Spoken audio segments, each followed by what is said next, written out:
Guys, we're starting early today. I should get confirmation in a second. Looks like the stream's live and up and running. Manny, you are insane. Thank you for donating another 50 memberships. I think that's 150 in 2 days, roughly 24 hours. Also, my Mac should be shipping. I should actually have it this week. I'm super excited about that. I'm going to real quickly here. I should be up and running too, guys. I believe on X. Hello. I think I'm running on X2 for chat. I think I got my restream part working. We'll see if that ends up coming up. If anybody wants to try that, if you're on X, please go ahead and say hello. There is a lot to talk about today, guys. We got the economic data with the CPI coming out in 54 minutes. We have earnings so far, 4%. Akash, hey, how you doing, buddy? We've got 4% of the S&P 500 that have reported so far. Oh, let me kill this guy. Now the answer to today's Aflac. Kill that real quick. Still had that running. So we got 4% of the S&P 500 reporting so far with earnings. 77% of those are a beat, but with a median of 5%. The 23% that are not beats have a median loss of negative 2%. So all in all, it's only 4%. Tomorrow is kind of really the big day. Or I should say today is the big day for earnings, including this afternoon. And then we'll just keep picking up. But so far, it's looking really good. It's looking good in the banking sector, just like we talked about the other day. Again, we have FactSet that was letting us know that earnings were doing really good and that we were going to see a really strong Q4. Just even with some of these graphs over here, right? So we kind of knew this was coming, but it's very exciting. Lots going on outside of that. We've got the Chinese New Year. We've got liquidity rolling in with China. So far, I don't think it's a ton. Let me actually go back here real quick and I'll show you before we get too far down the rabbit hole with some of this other stuff. Plus, there's other things to talk about with China. Let me just scroll down here real quick. So we've got their property market. This is actually Vanke. This is the temporary trade halt because it dropped over 20%. Just frightening stuff. This post right here, though, I said, told you, China injects liquidity around the Chinese Lunar New Year. You can set your clock to it. It won't help them, but hey, we like capital outflows to Bitcoin and other assets. And if you look down here from James E. Thorne, he's got PBOC dials up short-term liquidity injections amid cash squeeze. PBOC net injection via reverse repo, second highest in history. Operation to offset impact MLF maturity tax payment. You can see 1/14/2025, and yep, that's it. So it's only 131 billion US dollars. That's actually not a lot of money, guys. That's not a lot of money. They need to do a lot more. But again, it's happening. This is what happens. I even created a little meme that had a bunch of Chinese yuan falling down on a bunch of Chinese people celebrating the Lunar New Year. Very exciting times. Let's scroll back up. And again, I made some jokes here. So we got NEO. Again, this is kind of the time where you pump it. And so with Chinese liquidity pumping, I'm sure there's going to be people that are talking about Chinese stocks. I can already see at least one friend of mine doing it. Jake, good old Jake W. And again, I would just encourage people to stay away from all this trash. It will not serve you. This company is bleeding so much money per car. I don't know if it's $30,000 or $40,000 anymore. I can't remember. It's a lot. And so it's a great way to lose money if you want to participate in that. Chinese 10-year bonds are actually recovering. This shows an image where they were like down to 1.6. I think they're at 1.8 right now. That's good. Again, our own 10-year bond is actually getting better too. So this is just a sign that the dollar is going to start to weaken, which is great. We have the TikTok ban. So a little humor on the TikTok ban. Everybody's going to Red Note, which is basically like this little communist. It's inspired by Xi Jinping and his, Xi Jinping's thoughts and communism and all this other stuff, right? So it's kind of funny, though. I'm really getting a kick out of it because I just said, hey, you should buy the book, Xi Jinping's Thoughts, so that you can fully, communize your kids. But on top of that, even here you could see, oh, no, that's just the 2-year government yields dropping. Let's go back up. It's right up here somewhere. I got it up here somewhere. Right up here. So in wokeness put liberals are flocking to Red Note, an app controlled by China to replace TikTok. Turns out they ban LGBTQ content and all inappropriate outfits and only display 2 genders. I love this so much. Yeah, Little Red Book in Chinese. Yep, yep. I love this so much. I just think it's poetry in motion. Um, yeah, it's just funny. It's funny as shit. And so again, BRICS news, which is funny too because again, the BRICS is falling apart. But they put just in TikTok alternative Red Note is banning content accounts related to LGBTQ plus. TikTok refugees have already noted restrictions on Red Note that have resulted in their content being removed or their accounts being suspended.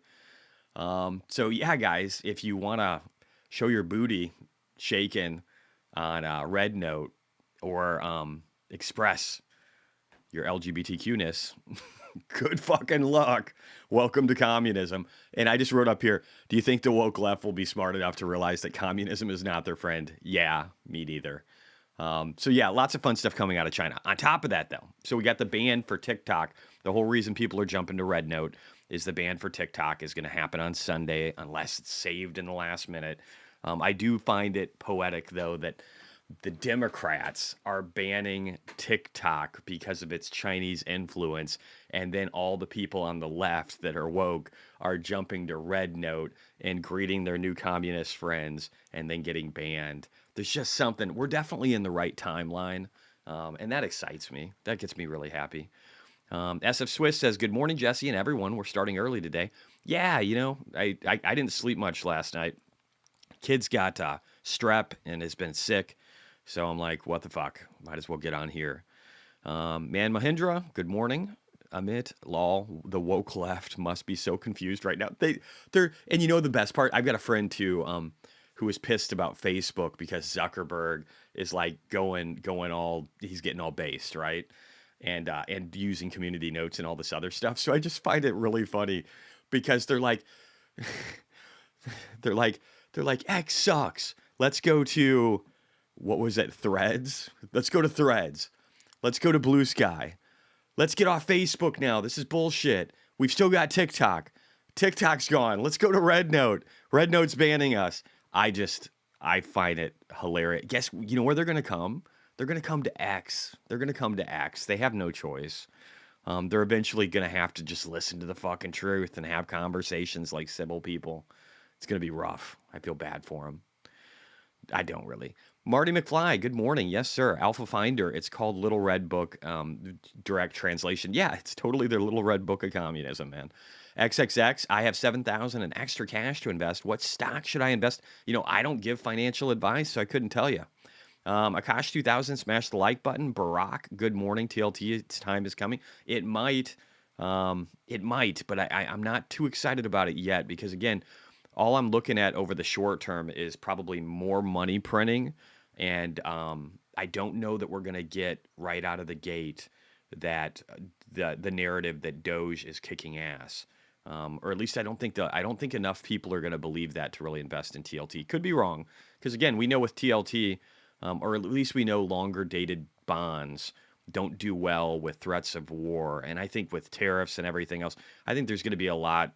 I don't know. I think there's going to be a lot holding it back. We do know this, though. We know bonds do really well in a deflationary environment where people are afraid of stocks. I don't feel like people are going to be afraid of stocks anytime soon. But I do think that it will do good in an environment like that. I don't know that we're getting one, but I do believe that in the latter part of the year, people will start to hedge. I don't know if they start right away. That's my take on TLT. Favorite ARKG contracts. I do have some. I don't remember off the top of my head what they are. Let me look here real quick. I could show you. And then we'll get back to more news because we got even more. The dollar wrecking ball. I think the dollar wrecking ball is calming down. That's kind of fun. If the dollar wrecking ball takes a break, I think that's good. So here's the ones I have. So my 2025s are pretty much dust, right? 96% loss. Oh, well, it was only $126,000. Don't care too much about that. But I'm only down 15% on my January 2026 with a 50 strike. And honestly, that's not bad when you look at where ARKG is right now. It's at 23.77 in pre-market. So I'm looking for it to double in a year. It's only $1 billion in AUM, assets under management. And if it does that, I make 10x that amount. So I can make 1,000% potentially off of a doubling in ARKG. And I feel like those are pretty good odds. Run the calculator yourself to figure it out. But I like it. I don't hate it. I don't hate it. All right, let's get back over here. We got more stuff to talk about. So the dollar wrecking ball. Let's actually go back and talk about that. Thoughts on Chicken Genius? I actually like Chicken Genius. I think he's been an idiot about Tesla. I don't know what his take is right now about it though. But I do like the guy. Seems like a lot of people dislike him, arrogant, rude. Yeah, he's definitely cocky. But I'm kind of cocky too. So I feel like it would be hypocritical for me to be like, yeah, that guy's a dipshit. I don't like his attitude. you know? So I don't know. I'm going to let it go. But I do like him, actually. He talked to me. He's a little weird at times, though. So a while ago, he messaged me. I won't pull it up right now. But he messaged me. I think he was getting ready to leave X and social media or something. And he was talking to me about like, yeah, I need to figure out where to dump all my followers. And you seem like a pretty good dude. He never did it. Kind of wish he would have. But I do think he's great. I think he's a good guy, and I think he gets a hard time. He just made mistakes, right? Like he was really pushing Rivian and dumping and shitting on Tesla. Obviously, not the right move there. But a lot of the stuff I agree with him on. I really do. And recently, he was talking about how people are getting ready to jump out of crypto and Bitcoin, right? When we went through all this shit with the Biden administration and choke point 2.0 and all this crap. And we finally get an administration that's bullish on Bitcoin and crypto, and people are getting scared. And I agree with him 100%. I think that's stupid. MB said, Jesse, did you see the pullback of oil? Yes, I did. We're going to talk about that, right?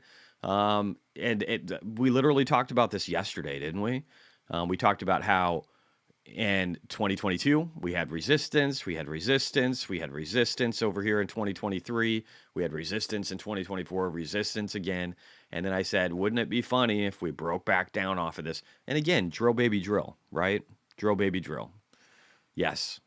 It's going to be hard to keep oil prices up. That's what we talked about yesterday. That's what we talked about the day before. And that's what's happening. And then again, the dollar, I said, if the last 40 years of technicals on the dollar, the DXY, have anything to say, the dollar wrecking ball is ready for a break. And I said, and real Donald Trump's last presidency led to a major drop too. Shortly after he became president, it started to drop. It climbed up into it. Everybody was afraid. Everybody was afraid about this crazy man, Donald Trump, being president. And then they realized his policies were actually pretty conducive to a weaker dollar.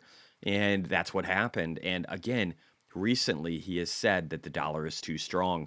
So when I look at this little chart here and I see resistance, resistance, resistance, resistance, resistance, these are on 2 months. So these are hard resistance levels. If you looked at the weekly, these things hit a bunch of times and they came back down. Same thing over here. And what I'm saying is, worst case scenario, we're looking like a 112 or a 113 on the dollar, and we already hit over 110. So there's just not a lot of upside. We actually hit up here. It's hard to see, but we got right up here. There's just not a lot of upside in the dollar right now, and I think we're getting ready to roll over, and that's kind of what we're seeing with the dollar. Dollar flat today. CPI will help with that. If the CPI is hot here in about 40-ish minutes, then we could test to that upper realm. But yeah, I'm not worried about it. I'm really not. Man, Mahindra, did you throw out some money here too? What do we got? We got people doing stuff today. We got Manny247 being a badass and giving out 50 memberships after giving 100 yesterday. Absolute stud. And then Patrick, it looks like, just went ahead and signed up anyway, which is awesome. Thank you for that. And then it looks like Man Mahindra, we got 20 in here. 20 INR. Is that Denari? I don't know. You're in India? What is the... All right. Anyway, thank you for that. I really appreciate it. Let's see. Thoughts on Sol. I'm really bullish on Sol. The earnings of the banks look good. Yes, I agree. And we talked about that yesterday. We literally saw that in FactSet, right? We saw that earnings for Q4 were going to be sick. They drop into Q1, they drop into Q2, and then they start to accelerate again. And that's exactly what's happened. I've actually found FactSet to be a very reliable source for that kind of information. But yeah, 40 years of the dollar is telling you that we're getting ready to hit peak resistance. So I wouldn't bet on it going higher and destroying everything. And people are getting worried about all kinds of stuff at the wrong time, in my opinion. Let's see real quick here. So Jake was talking about this too. Again, he was talking about how this may become a problem. He's talking about the Japanese, or actually talking about the Japanese 30-year, but whatever. It's the yen carry trade too. Doesn't really matter. But I said I said that helps. So somebody said, oh, yeah, I said the yen carry trade unwind. And again, this is kind of off topic, but really the 30-year bond exploding is also tied with that. It's not very separated from it at all. But he said, right, makes sense. Are you saying it's not a problem due to the amount of unwound being a small amount? And I said, that helps. But I also see us working with Japan to stabilize their currency.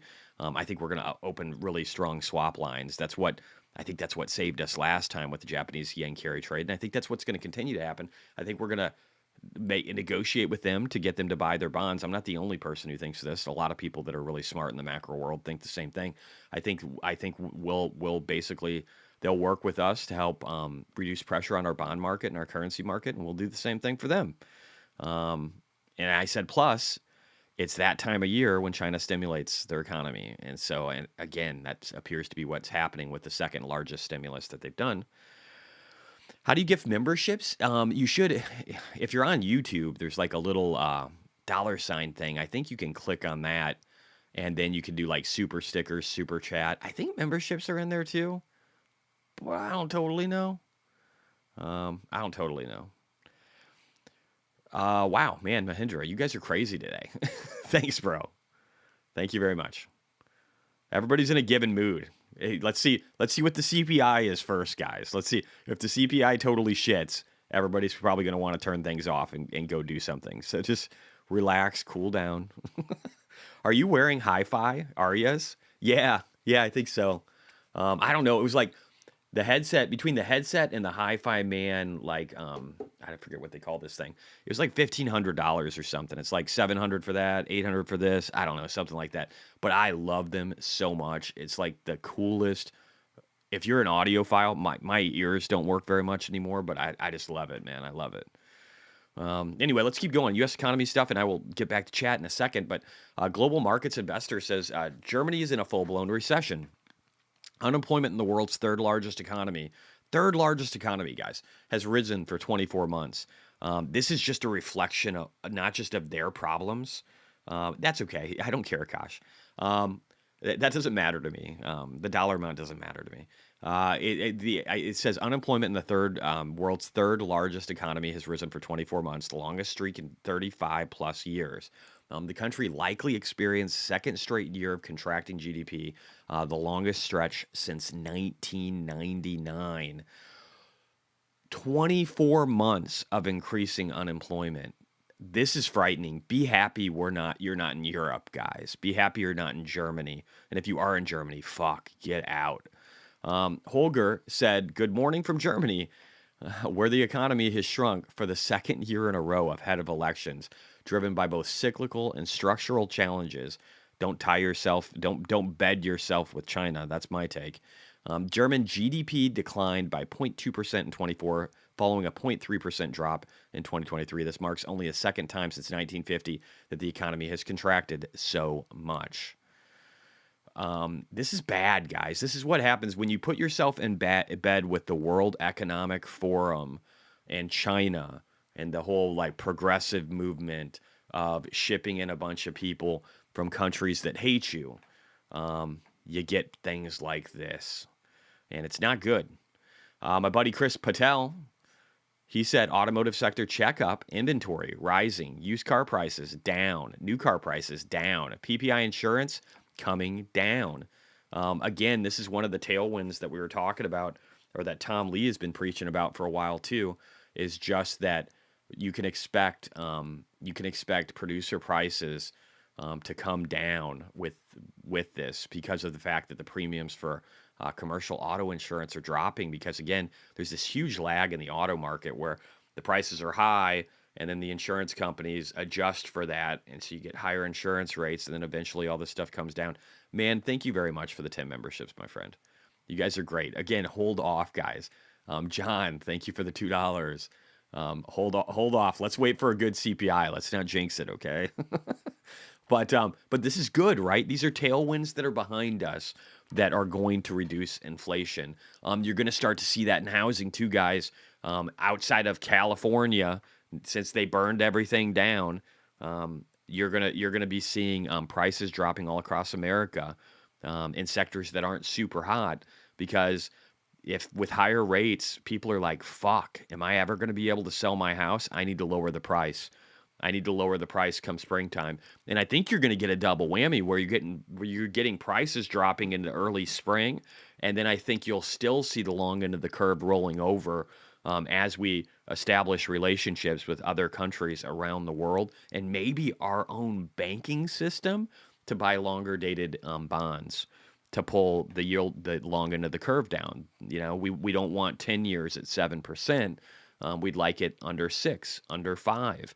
And so if you have falling house prices and people just trying to race to get to the door to sell their stuff, and then at the same time, you have rates starting to come down, I think the market's going to look a lot better. I got followed by Chris Patel today, says Ago. I thought, but it's Chris Patel's fake account. Reported it, hopefully down soon.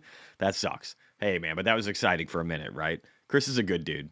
Also, guys, this for everything that we're not doing wrong in America, I want to gloat about us for a second, okay? Alex said just in 100% tax rate in Spain. Spain proposes a 100% tax on property purchases for non-EU citizens. They're probably trying to do this as like a price control measure to ensure that Chinese and other foreigners aren't buying up all their real estate. But sucks because you're also not going to have anybody buying up your real estate. So it's just when you put in these kind of control measures to control your economy, you just end up destroying yourself. And again, somebody talking about our 30-year treasury bonds are at 2008 levels. I just kind of laughed at it and said, yeah, it doesn't really matter. It doesn't really matter. I don't think this is going to be a big thing. Ahmed said Spain saw the proposal for tax on unrealized gains in the U.S. and said, hold my beer. Yeah, the unrealized tax thing, though, that honestly is way worse. Way worse. That's horrific. And again, here's another one where thehill.com, Trump, interest rates are far too high. He thinks the dollar's too high. He thinks interest rates are too high. And he's got some of the most brilliant people around him.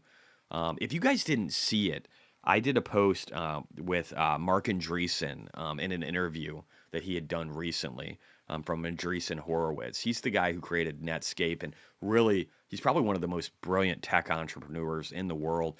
Lifelong Democrat up until Trump. He even voted for Hillary, but then he saw the light and he gave up on his party. Like many people on the left, he said, "I didn't leave the left left me."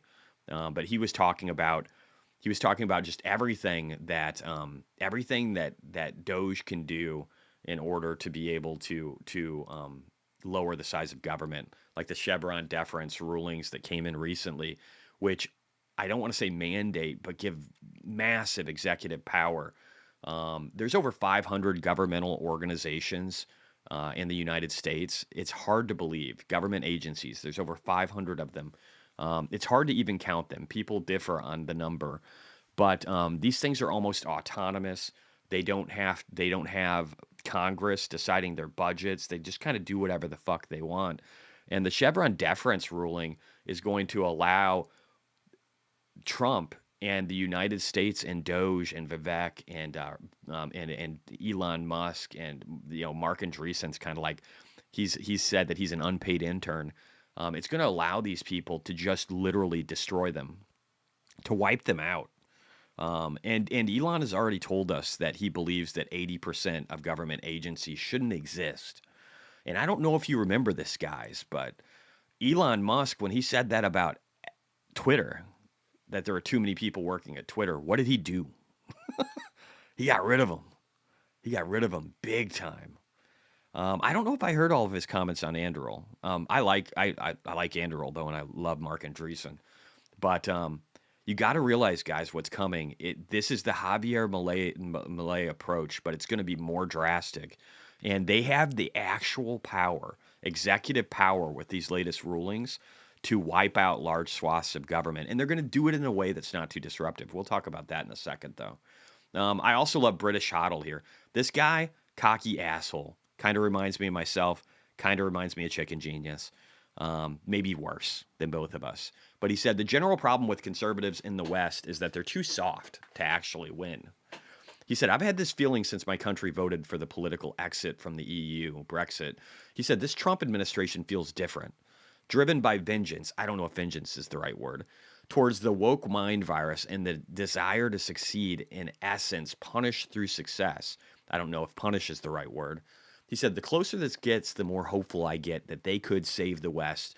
And as they force alignment to the new American agenda, I'm already seeing things change in my country and Europe. And it's wonderful.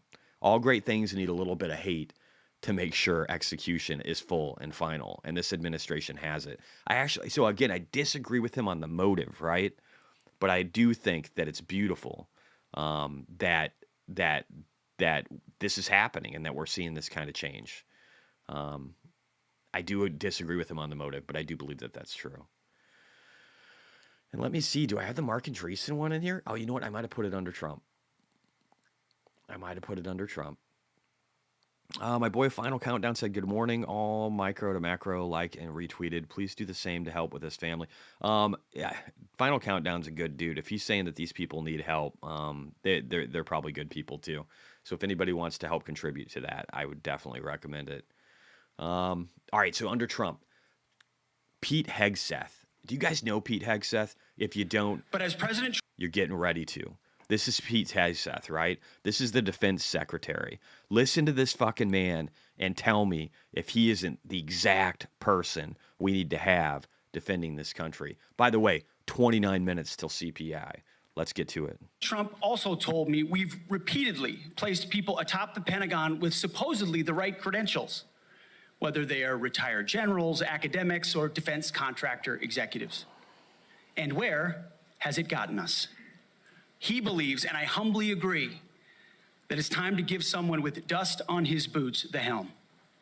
A change agent, someone with no vested interest in certain companies or specific programs or approved narratives. My only special interest is the warfighter. Deterring wars and, if called upon, winning wars by ensuring our warriors never enter a fair fight. We let them win and we bring them home. Like many of my generation, I've been there. I've led troops in combat. I've been on patrol for days. I've pulled a trigger down range, heard bullets whiz by, flex-cuffed insurgents, called in close air support, led medevacs, dodged IEDs, pulled out dead bodies, and knelt before a battlefield cross. This is not academic for me. This is my life. I led then, and I will lead now. Ask anyone who's ever worked for me or with me. I know what I don't know. My success as a leader, and I very much look forward. I just want to say, guys, knowing what you don't know is like one of the most important things that somebody can understand. There's plenty of things I don't know. And if you don't understand what you don't know and look towards people that are smarter than you and don't lean on them and don't work hard to find out who they are, you will fail. And I think there's way too many people. I act cocky, but I at least have hubris where I should have it. And I think Hegseth represents that too, and I love it. See, even the screen agrees. So I think that's great. I think that's something that a lot of people don't understand is such a key part of leadership, is the ability to be able to delegate and understand when there are people that are better than you and that should be doing it. And I love it. Man Mahindra, you guys are crazy today. Thank you, bro. To discussing my organization's successes at Vets for Freedom and Concerned Veterans for America. I'm incredibly proud of the work that we've done. But my success as a leader has always been setting a clear vision, hiring people smarter and more capable than me. I had one of my last jobs, the one before my very last job, they fired me and let me go because I talked up and promoted people underneath of me so much that they're like, oh, this person should just replace Jesse. And they ended up doing that. And but here's the thing, though. They were great at what they did. And in the end, they were probably better than me anyways. So I don't mind being let go and having this person named Kelly take my place because she was wonderful. And but you know, you gotta understand that too. I love this man. Empowering them to succeed, holding everyone accountable, and driving toward clear metrics. Build the plan, work the plan, and then work harder than everyone else around you. I've sworn an oath to the Constitution before, and if confirmed, I will proudly do it again. This time, I did. for the most important deployment of my life. I pledge to be a faithful partner to this committee, taking input and respecting oversight. We share the same goals: a ready, lethal military, the health and well-being of our troops, and a strong and secure America. Thank you for the time, and I look forward to your questions. I love this guy, man. I love him. Somebody said, Ariel said, Jesse, didn't you also promote yourself? That was my last job. Yes, I did do that. I told my boss wasn't giving me a promotion, and I told him that I wanted to be the lead project manager because I had seniority and there was a newer person coming in.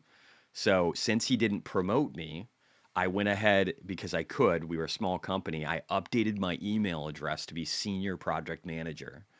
And then the CEO of the company walked up and congratulated me like 2 days later on the promotion.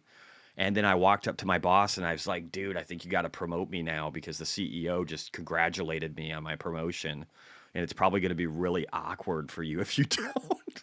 So I got like a $7,500 raise and a new title. And then the other person was like, what the fuck? I thought we were peers. How did he become the senior? It was hilarious. I loved it. Eventually they got used to it. But yeah, I totally promoted myself. It was fucking awesome. And you know what? If you don't promote yourself, who's going to? I still like all my fucking posts. Every post I put out there, I'm probably the first person to like it. So if you don't like yourself, guys, how the fuck are you going to get anywhere in life? All right. This is another fun one. James O'Keefe, top Pentagon advisor, reveals in a hidden conversation that he's talking to generals about what they can do about Donald Trump. This guy lost his job. But yeah, that's fascinating, isn't it? And then Jake pointed this one out. He said it's absolutely insane for someone to say this in his position. This man right here is the national security advisor. And here's what he had to say just the other day.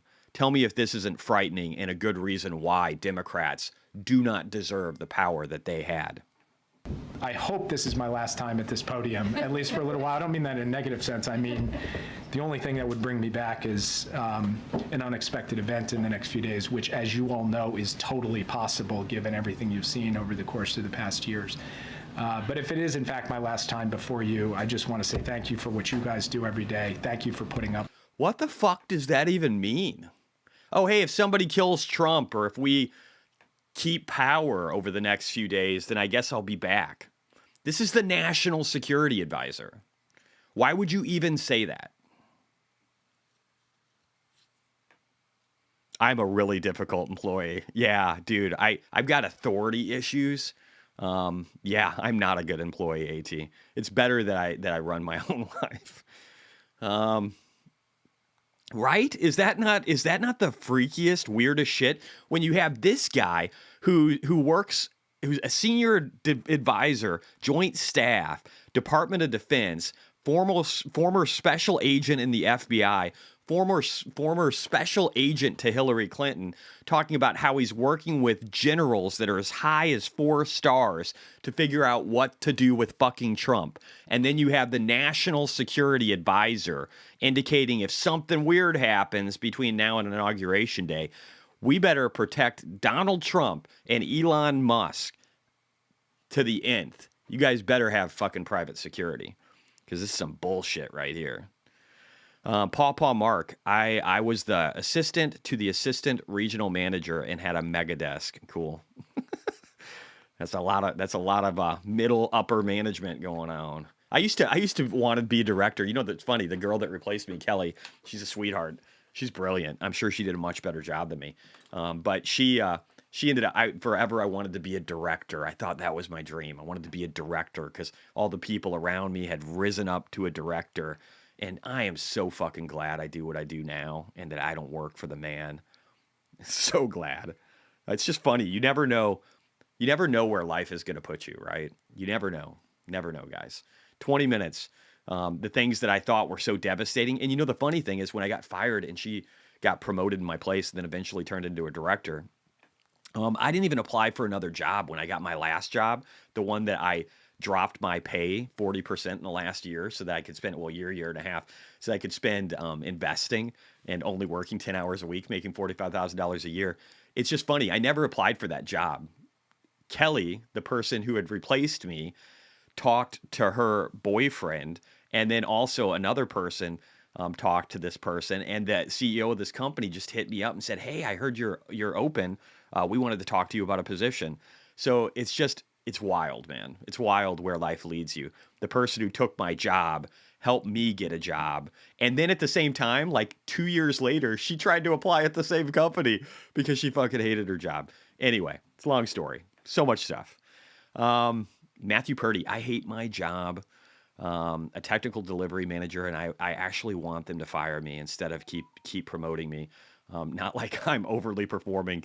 You know, that's the worst part, Matthew, is when the art of not giving a fuck. When I read that book, I actually found that I promoted myself. I was getting paid. I got more money. I got like an extra $7,500 to $10,000. I can't remember, something like that.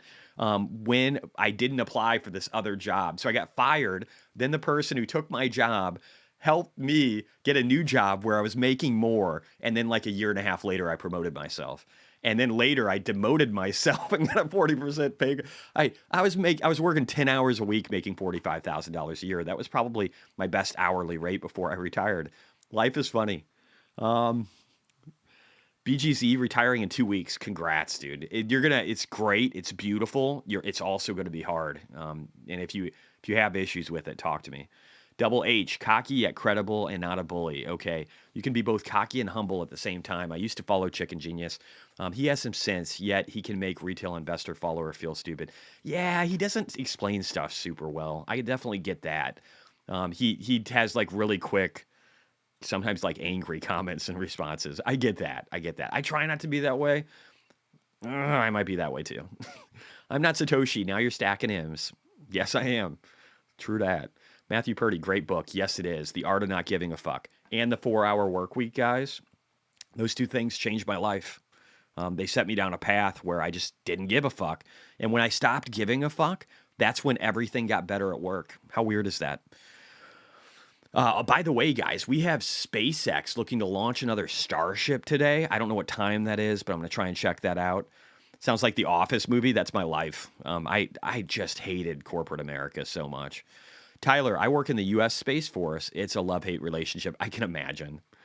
Hippie Hank, right on. Manny247. Jesse, I'll get you security from Glasgow. Sweet.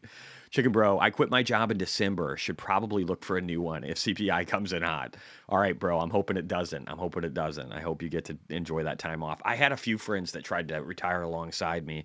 Unfortunately, they were new to investing and a lot of their time horizons weren't long enough. You got to be going out years, sometimes decades, right? If you don't, well, it's hard to say decades. Like 2 to 4 years is usually a good time threshold.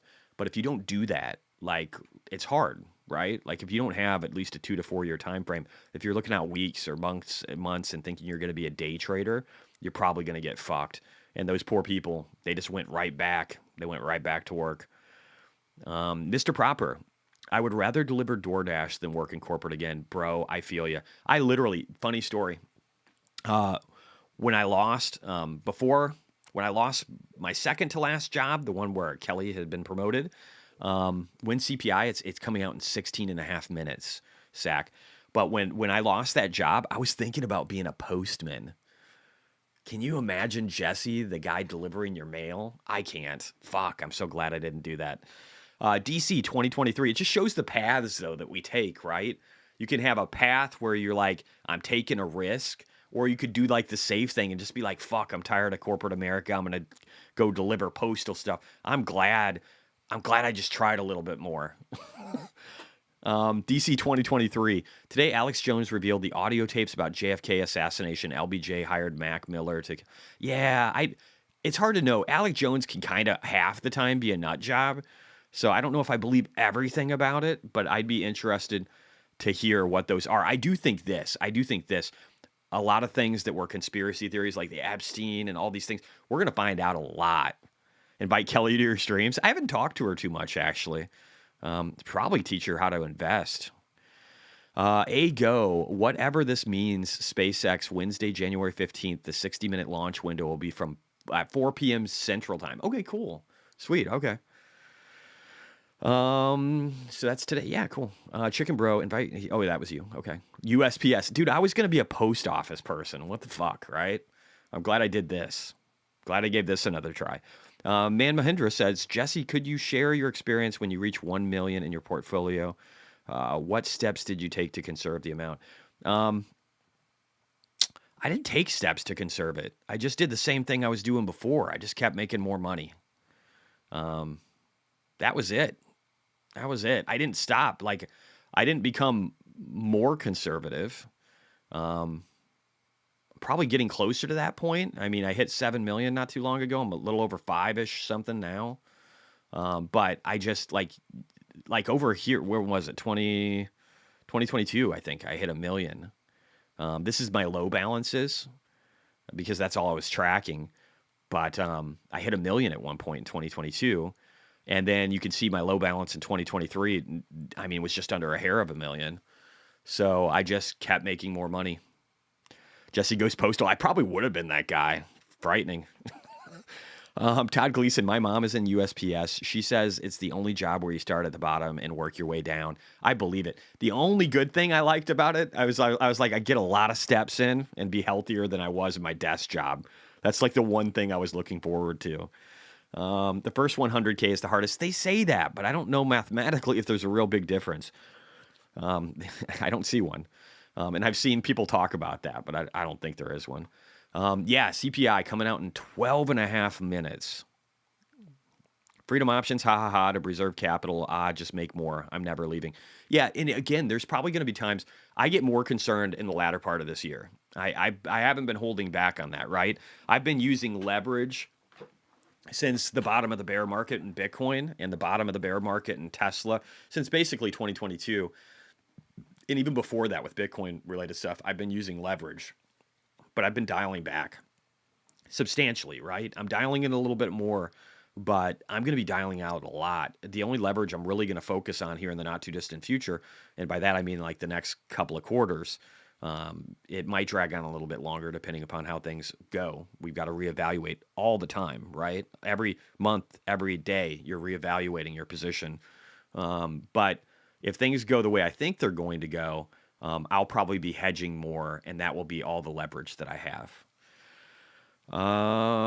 Good morning, everyone, says Kirby AI. What's up, buddy? Manny247, trying to teach my kids not to give a fuck. Education is important. I try to, it's hard because I'm trying to teach my daughter, I'm like, education's important, but the thing you need to be learning is critical thinking skills, not memorization. And you need to learn how to use AI tools. And AI agents. And you need to learn how to, you need to know how to communicate with people. People that can communicate with people and socialize and use AI and think critically about everything, even things that their party line might be for, but they think about it and they're like, I don't know if I agree with that. You got to be that person, man. If you can't think for your fucking self, if you can't use tools like AI tools, I'm 47 and I'm still making posts using AI images and having it clean shit up, and I'm using YouTube things to summarize. I mean, if I can do it, anybody can do it. But you got to put forth effort. If you don't put forth effort to learn and be critical, you're not really learning anything in school, because memorization's for the fucking birds, guys. When I was a kid, that's what you had to do. Nowadays, we've got repositories for that. People like me that aren't necessarily good at retaining all these things they don't give a shit about because of ADD or whatever the fuck it is. Maybe it's just a small brain syndrome that I have. It doesn't matter. It doesn't matter in this new world. People that can use tools and that can critically think are going to do well. And that's what matters. Ooh, hey, speaking of hitting the like button, I'm going to hit the like button on this one over here. It's got this guy over here. Looking pretty buff today, I got to say. Damn. Good for you. All right. Anyway, good morning from Switzerland. Hello, sir. Hello. Slap the like. Yeah, you guys slap all the likes. Let's get over here real quick. I do like my laser eyes. I'm digging it. We're going to go through a little more stuff. Yeah, coping skills, critical thinking, emotional intelligence, perseverance, the ability to just keep going. I have failed at everything in my fucking life, except for this. I mean, I failed at this like 3 times. So really 2 times, 2 big times, but kind of 3 times because in 2017 I didn't know what the Bitcoin halving was. That was kind of a tough thing to learn. But again, it's like from the failure, you can be reborn. You can become better. You can become more resilient. Once you realize it's okay to fail, I wish somebody would have taught me that. School teaches you, guys, you got to be perfect all the time. Get A's all the time, guys. Life isn't A's all the time, guys. It's not. That's not reality. The most successful people get F's all the time, but they just keep fucking moving forward. They start a business, it fails. They start doing this advertising thing, it doesn't work. They find somebody that's better than them. They give them that responsibility. Then they start to move into something else. Again, there's just like, people think of success from like the school educational standpoint. I think that's like one of the weakest ways to look at it. How do you recommend someone start? Any books, resources? It depends on what you're trying to do. Again, The Art of Not Giving a Fuck is a great way to not give a fuck. If you need help with that, read that. The 4-hour work week is a great way if you're spending too much time working and you want to reduce that so you can focus on other things. That's a good one to listen to or watch. I listen to them. I can't read things. I gotta listen to them or watch them. It's how I consume things. Figuring out how you consume things. That's a good idea. The Bitcoin standard. If you want to learn about money or you're going to invest, you better have at least understood that one and spend some time with it. There's a lot of things. There's a million directions, man. You just got to figure out what you got to learn. Gaurav, been learning about AMD. I'm not excited about what I see. They're creating a narrative about an inference on the MI300s, but there is little details of what AMD is technically better for inference. Well, I mean, look at this. Meta's spending a ton on them. And I think there's going to be a certain amount of overflow that goes to these guys no matter what. And their data center revenue is really strong and continuing to grow, even though their gaming isn't so great. I don't know. I think AMD has a place. I think a lot of chip companies are going to have a place, honestly. I think they're going to be desperate. We're going to have such a need for chips in the years ahead. Is it exhausting trying to be successful? I don't know. I don't try to be successful. I'm just doing what I love now. I do think it can be exhausting if you're doing things you don't want to do, learning things you don't want to learn, and if you don't have a mission. See, my life got better when it stopped being about me. I mean, it's still about me a lot, right? Like everybody's selfish, everybody needs their me time, but I started going like, I want to retire my parents, I want to retire myself, I want to retire my wife. I want to help people figure out what their dreams are and help them accomplish them. I want to take this thing that I've learned, I think, to do well, and I want to help other people with it. If you find purpose in life, then I think it's hard to be exhausted. It's really hard. I think Elon has that in spades, right? Do you think he's probably physically exhausted and mentally exhausted all the time, but he's so happy with what he's doing to make the world a better place that I think he's willing to deal with it, right? And it feels good. Have I ever served in the military? No, I don't do well with authority. No, would never work out. No. I'd definitely be dishonorably discharged, I'm pretty sure. But I love the premise of it. People usually don't try to analyze their failures. You gotta fail, man. Here's the thing. You should be failing like all the time. You know what failing means? It means you're trying things that are new. And you're succeeding at some, you're learning along the way, and you're failing at others. And that's like the best. That's the best. But again, in school, they teach you that you shouldn't fail. You don't want an F. And it's like, that's the dumbest shit ever. You need to memorize everything. Don't think too much for yourself. Here's what you should be thinking. This is it, guys.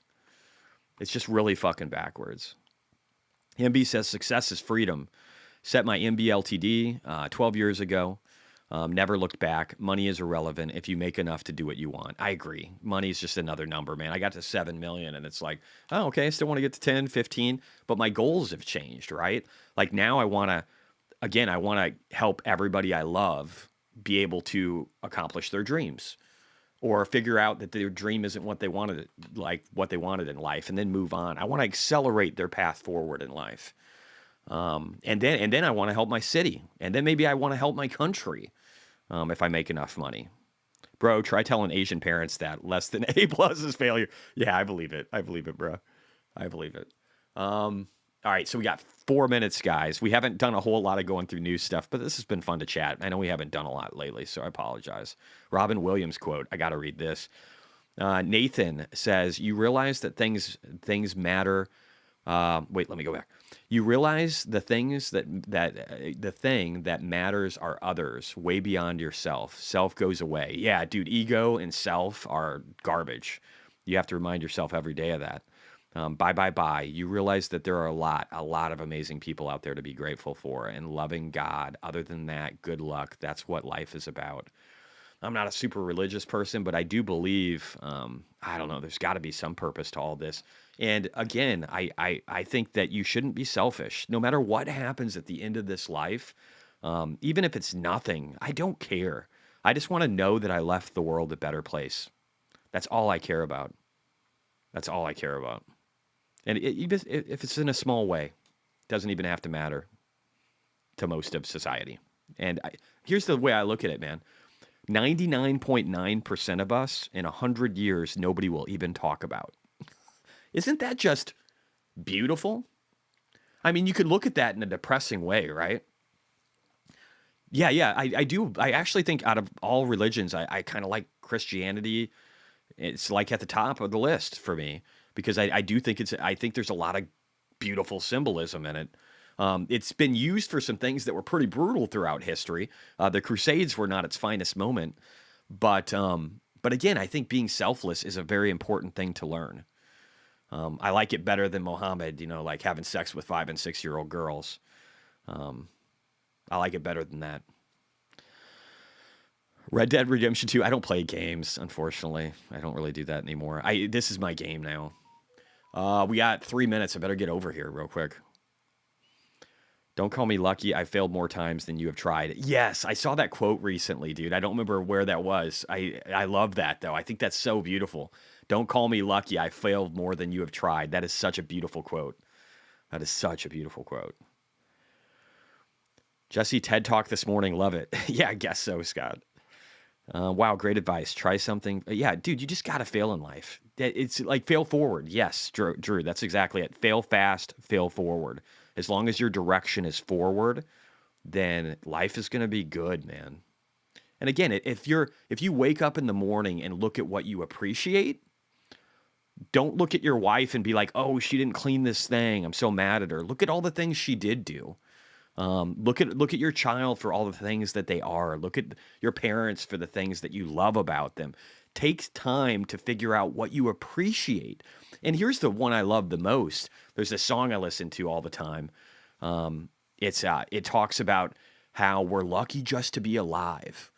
The odds of us, the little sperm, just making it, if you're like just even existing, is so infinitesimally small.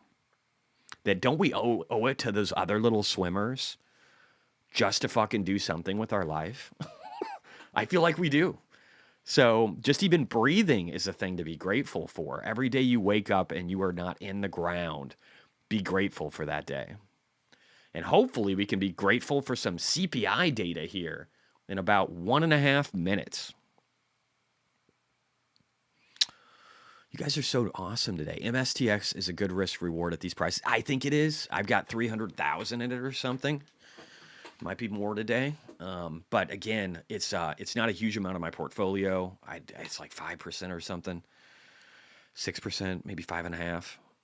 I love these positivity before yeah. I mean, who knows? We might just absolutely have a shit CPI. And then all that positivity is just going to go out the window. But whatever. Fuck it. Michael, please look into real history of Crusades. I mean, history's written by the winners. There's a lot of history that's real on both sides with the Crusades and brutality on both sides in the Crusades. I do think the Crusades were good in the end, though. I think the outcome was good. Muhammad didn't care about CPI. Yo, Jesse, what's up? Ball, hey, pain and suffering are always inevitable for large intelligence and deep heart. One of my favorite quotes, and so true. Yeah, I agree. I think empathy is super important too. It's one thing I've been given the gift of is I feel other people's pain immensely and want to help them. And my daughter, I can see it in her. She's such an emotional person. And it's one of the things I love about her. Society grows great when old men plant trees whose shade they will never see or never sit in. I love that quote too. I don't remember who that comes from, JT, but I love that. It's one of my favorites.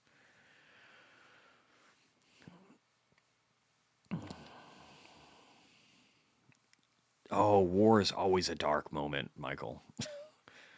New York State, negative 12.6. Ouch. CPI, okay, inflation, 2.9%, consensus 2.9. Let me get all this shit off my screen.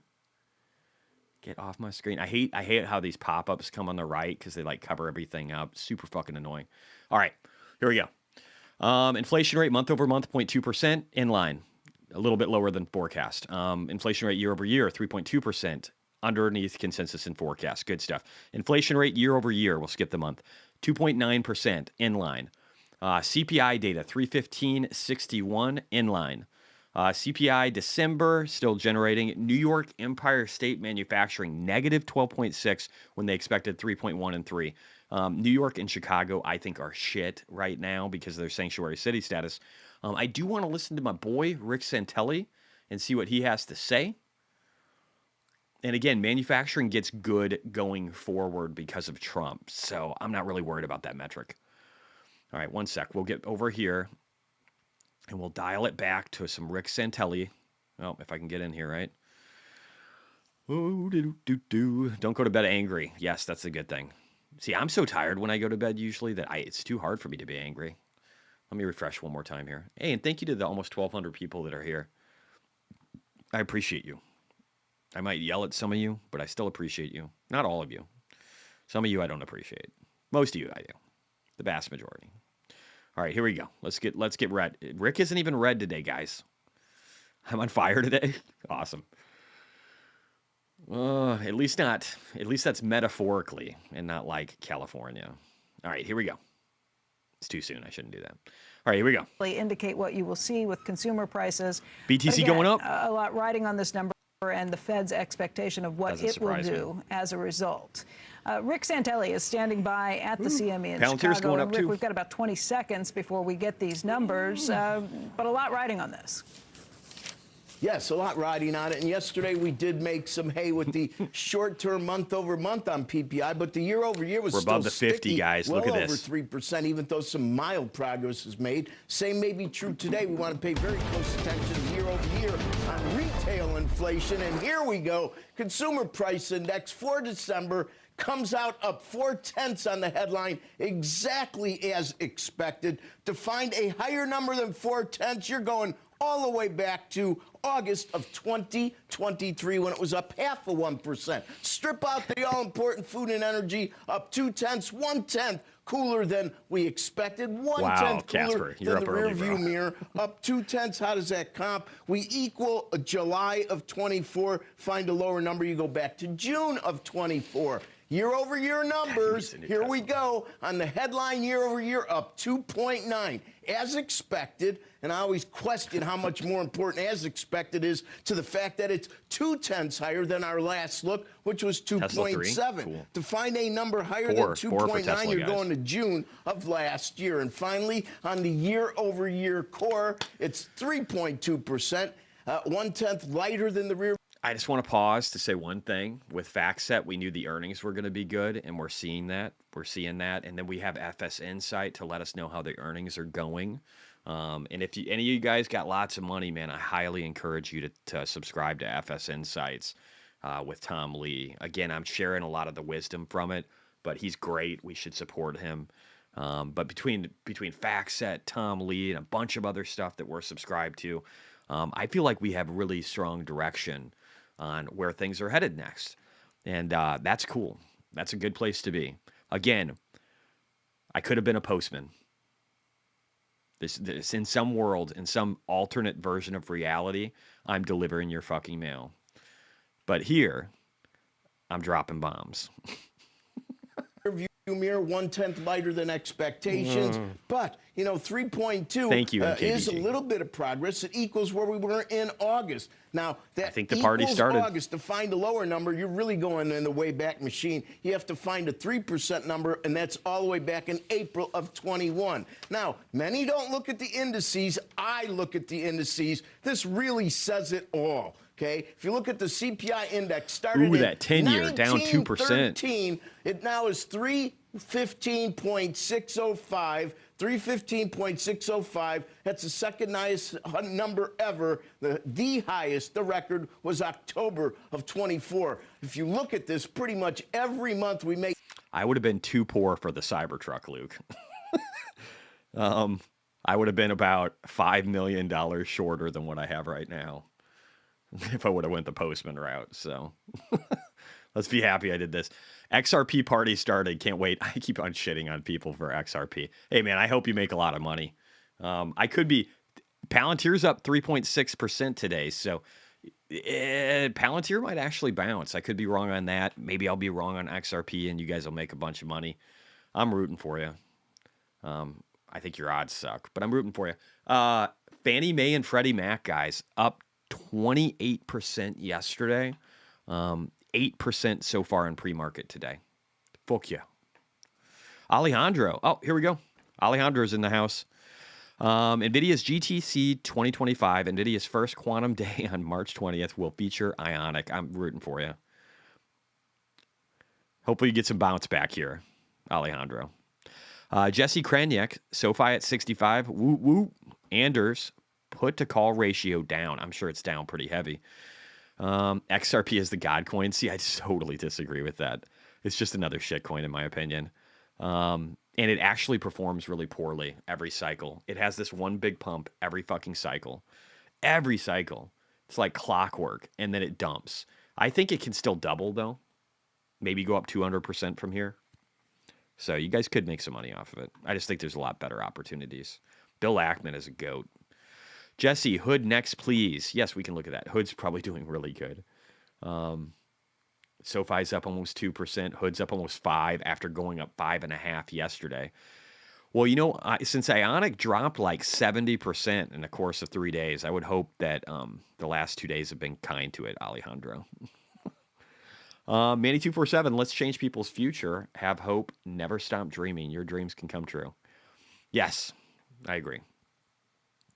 And I will say this for Alejandro. Ionic is probably the better one out of the quantum list from the research I've been doing. And if one were to buy quantum stocks, the entry yesterday near the bottom was probably a better point. Not that I condone it in any way. Oh, totally Solana over XRP. That's why I don't get the XRP conversation. I don't get the Ethereum conversation. Like, why the fuck is anybody messing around with either one of those? Real quickly, I'm just going to segue here. If we go by market cap day, we've got XRP here. XRP, don't get me wrong. Today it's up 10.7%. Congrats.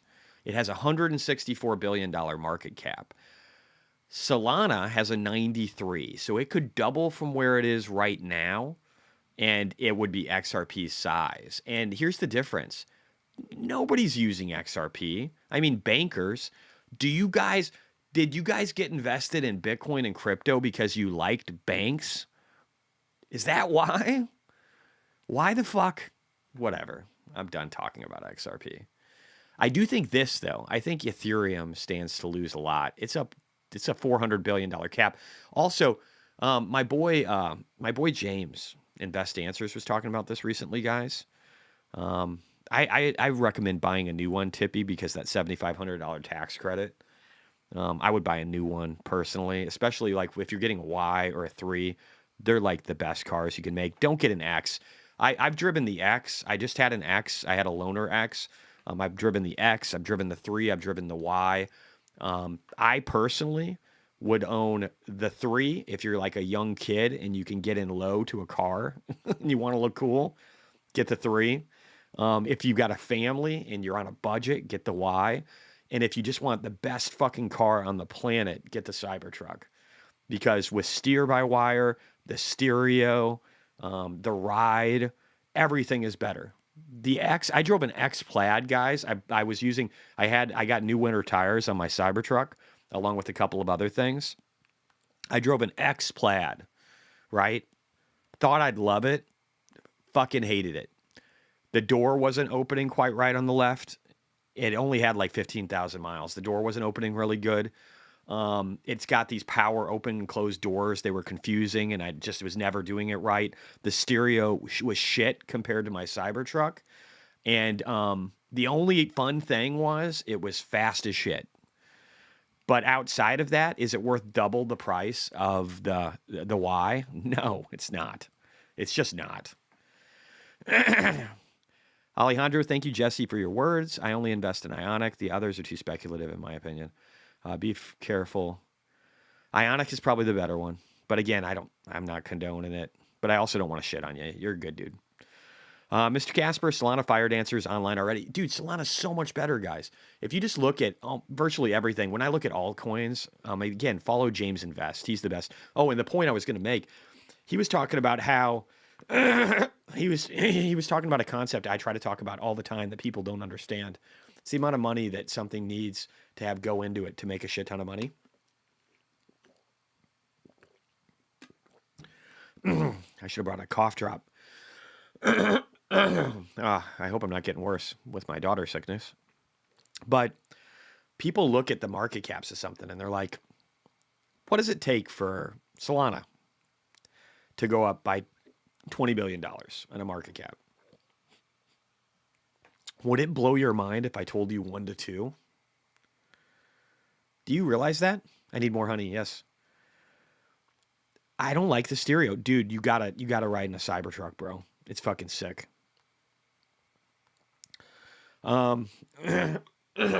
It's the best vehicle that I think's ever been made. Steer by wire will change your life too. But what does it take? What does it take for a market cap to go up by 20 billion for Solana? $1 to $2 billion. Why is that? Because supply and demand. When you have a liquid shitcoins and there is very little supply, like this new supply isn't growing a lot, but you have a massive amount of new entrants, it doesn't take as much as you would think. For Bitcoin, it's a $2 trillion cap. It didn't take $2 trillion to turn it into this. It took a fraction of that. To get to $3 trillion, maybe it takes, I don't know, 50 billion? Not even 100. I hope you guys realize this. And don't get me wrong, that's why these things crash when they go illiquid, right? That's why they drop. That's why the shit coins drop by 90+%, is because of the lack of supply. The massive amount of demand eventually gets washed out, right? 20x multiplier is conservative. I think it is, but I'm just trying to be I'm trying to be conservative, right? But, and James is even more conservative than I am. But do you guys realize this concept? I hope you realize this, that it takes a lot less than $1 trillion to make Bitcoin go to 150K, because it's at 2 trillion right now, which is right around 100K. And if you want it to go to 50, that's 3 trillion. But it doesn't take $1 trillion to get to 50 or to get to 150K. It takes maybe 50 billion. And I hope you realize 50 to 100 billion. I shouldn't say that. 100 billion is probably more fair for Bitcoin. But that's nothing. In the grand scheme of things, that is nothing, guys. I think XRP could do good if the people that have been fucked every cycle in it don't cash out early to get into Solana, which they should do. They should do that. Kendra Livingston, is there a name for the theory or concept you're talking about? I don't know if there is. It's just the way it works, though. It's probably just supply-demand dynamics, right? Supply-demand dynamics in a macro environment. That's probably a good way to look at it. Manny, you are a stud. That's 200 fucking gifted memberships in 25 hours. You're insane, bro. I love you, though. I really do. I love all you guys. All of you. Appreciate it. Yeah, it's like Econ 101. It's supply-demand dynamics. I don't know. I never went to school, so I can't tell you what it's called. But that's how it works. And I hope you guys realize this. By the way, the 10-year Treasury has dropped 2% today. That's beautiful. That's beautiful.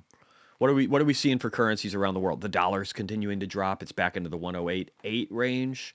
Oil's actually flat, almost up on the day, but it's not going up much higher. The dollar is weakening against the Indian rupee by 0.2%. The dollar is weakening against the Japanese yen by 0.87. Oh, hey, remember how I told you the Japanese yen carry trade wasn't a big deal and that everything was going to be all right? What? It is. It is all right, guys. I was right again. Looks like it's getting better and safer. And then the Brazilian real, the dollar has lost 0.5% against that. That's beautiful. Chinese yuan, the dollar has lost 0.02%. China, you're still fucked. You're still fucked, China. That ain't getting better anytime soon. And like I showed earlier, guys, yeah, Manny is the man, dude. Seriously. And if you guys want to just keep your subscriptions next month, feel free to do that too. IWM up 3%. Wow. Hey, we should do this real quick. 7:45. What more do we have for economic data? Let's look real quick. We haven't really went down the rabbit hole. Oh, I got to turn up the heat in my house, guys. It is freezing in here.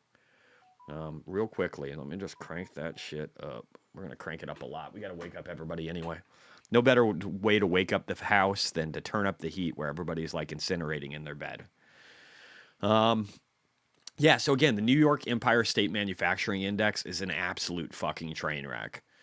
It started to get better, but I think it'll come around too. Hey, Jesse, and guys, love this community of yours. You're just as my membership ends, I get new freaking amazing community. Feel free to pay for it too. I'm just kidding. But seriously. Namdatan. Jeez, man, Mahendra. 10 more. So what is that today? 130 new memberships plus whoever signed up. That is like 250 in the last 2 days. That's crazy. You guys are awesome.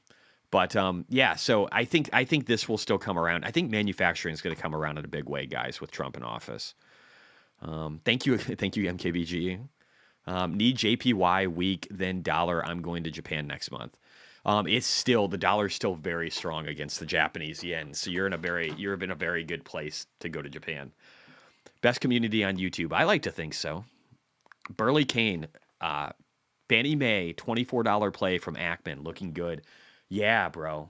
I'm up like 50 fucking percent or something. What is he? I don't know if it's showing from today, but let's see. Small positions. I mean, they were small. They were like $45,000. I'm up. This is before today, guys. Fannie Mae, I'm up 44%. I just got this a couple of days ago. I got this on Friday. I'm up 40%. And then Freddie Mac, I'm up 34%. Thank you, Bill Ackman. Again, there's times where you defer to others. When I read that article about leaving conservatorship after, since 2007 or something, 2000, whatever it was, 2000, I think it was the .com bubble when they went in to conservatorship, I believe. Or no, it topped in .com and then it went into conservatorship, I think, in 2008. Ariel, thank you for the $20. We appreciate your unwavering conviction. Thank you for being an awesome leader and letting us milk you every day. I get the reference. We should milk Elon Musk. That's the ultimate cow right there is Elon. But yeah, it's going to be a good day, guys. There's a lot of stuff I have in here that looks red that's just getting ready to explode. I'm sorry. I actually have, I guess, over 350,000 because this isn't my only account with MSTX and MSTU. So I've got at least over $250,000 in MSTX. That should treat me good today. What is MicroStrategy's up almost 5%? So that's another 10%. So another $35,000 just in that. Have local honey helps. Love your bees. Support important for our future. Yes, we do need bees. And my wife loves flowers. She's a huge gardener. When we get our 6-acre estate this year, guys, we are going to be planting tons of flowers that are friendly to bees. So we will repopulate the bee earth. 99,000 on Bitcoin. That doesn't seem like a small thing. Oh, hey, we should draw a new line, guys. We already got, well, you know what? We'll leave this old one because, again, that was like the support zone. But we got a new line, guys. When we cross that bitch and turn it into support, it's on like Donkey Kong. We're going to give this one a longer time frame, just to get it to where like it's the absolute breakout zone, because we like that. We like absolutes. I mean, as absolute can be. But we'll just redraw that real quick here and then hit that little save button. So now, guys, we got a greenie down here. And honestly, we don't even need this one anymore. I mean, let's just be real. We're not going back to that. So this is looking pretty good. One could, if you were looking at this not on the 4-hour, you would think that this was maybe a downward channel. It just is not, guys. When you see this kind of move, did my daughter just fall out of bed? Or jump out? Hey, guys, give me 1 second. I'm just going to check on my kid. I just heard a big thud up there. I'm just going to make sure she's all right. So I got to get coffee anyways. Give me 1 second. Today's going to be a good day. We'll start going over tickers. Market opens in about 40 minutes. I will be right back, okay? Just got to check on the kid, make sure she's good. Again, she's been very sick, so. Happened immediately. A lot of, and the yield curve moved, Bitcoin moved, everything moved. Here's treasuries. It may not see quite as big move here. We're 468 now on the 10-year, and then I think Bitcoin's 98.5 or 98.3, something like that. 98.9, wow, 99. So that's on 2.5% after a big day yesterday. Okay, so joining us right now on how the Fed is likely to view this week's inflation data, Roger Ferguson, former Fed vice chairman, as well as a CNBC contributor. And let's just do it this way. Let's say you happen to get a phone call from Jay Powell right now, and he said, "Did you see the CPI numbers? What do you think I should do about that?" Look, funny way to ask the question. Look, I think the Fed is looking for trends. The market's very excited about a slight move one way or the other. The truth of the matter is, underlying all of this, the economy is strong, the labor market remains strong, and inflation is, if it's moving to the 2%, it's moving glacially. And so I think the answer is you stand pat at the next meeting, wait for more information to get a clearer view. And obviously, we also know fiscal policy is going to come into play as well. So my view is this doesn't change anything. Stay where you were with an expectation of no move at the next meeting, and then we'll see what happens after that. Are you surprised at the market's reaction thus far? And I think it's fair to say the market is rallying on this news pretty much across the board. But then you also have this interesting sort of risk on. I don't know if it's risk on or what we're deciding this Bitcoin situation is, but as maybe a symbol or barometer of something moving materially higher just as we're speaking. And by the way, the Dow up now 670 points, Roger. Look, I think the market is getting very sort of data point dependent, and every time it's slightly good news, they take that as an excuse to rally. As we saw yesterday, the initial reaction is a strong rally, and then that sort of fades as the reality of the trend sets in. And so, I'm not totally surprised that we see an initial strong reaction, and we'll watch the rest of the day. But I think the market overall is missing the big trend, which is, the Fed, I think, is in no hurry to cut. I don't think they're ready to raise either. And so inflation's moving sort of sideways, and I think Fed policy for a period of time is going to be on hold, moving sort of sideways with the Fed funds rate as it is today. But then why is the market missing that? Meaning you've been saying it, others have been saying it. Roger, I don't think the market now goes up when it thinks it's going to get a rate cut. I don't think that's changed. Right, I think you're right because inflation's good. I think the market was just worried about inflation going back up, and if it can just sort of stay where it is. So my daughter's fine, and I got some chai latte with honey, so I'm set. We're good. Over 1,200 people. Nice day. Let me just get caught up with chat again. Oh, guys, looking good. Loving this number. Again, we're above that peak volume. I just talked about this in a post the other day, guys. We're above peak volumes on the shorter time frame. This is so good. Stevie said, great dad, Jesse, family first. Yeah, dude, I just worry about her. She had a temperature that was as high as 103 a few days ago. She's got strep. She's on antibiotics. But I heard a thud. It was not her. We've got construction across the street. They're tearing down a bunch of old buildings to build this new 5-story like residential building / semi-commercial, whatever. Probably going to help my real estate values. Don't really care, though. I want to move into my mansion. Mark Bentley suggests that you buy enough land to qualify for agricultural exemption, save tons of money on taxes. In Texas, anything above 13 acres. Huh, I've never heard of that. That's interesting. I kind of want a place that's already built. There's this mansion that I have. It's got an indoor pool. It's 10,500 square feet. It's got 6 acres of land. It's off a creek and a golf course, and then it's got 2 other mansions around it. It's full of trees. It's just fucking cool. It's been renovated. They're asking 2.4, but I can get it for lower. So it's been on the market for like 3 years. So, Jesse, can you plant a mango tree? Not where I live. I live in the Midwest. Mangoes do not do. But you know what, though? If we add on to our pool area, I want to put like a little plant atrium area where my wife has an indoor garden in the winter. If we do that, we'll plant a mango tree. Jensen created and bought the dip on quantums. I mean, I think he's trying to do his own, right? Like he's actually hired people for quantum. 103 for non-Americans. Yeah. Thanks, Albert.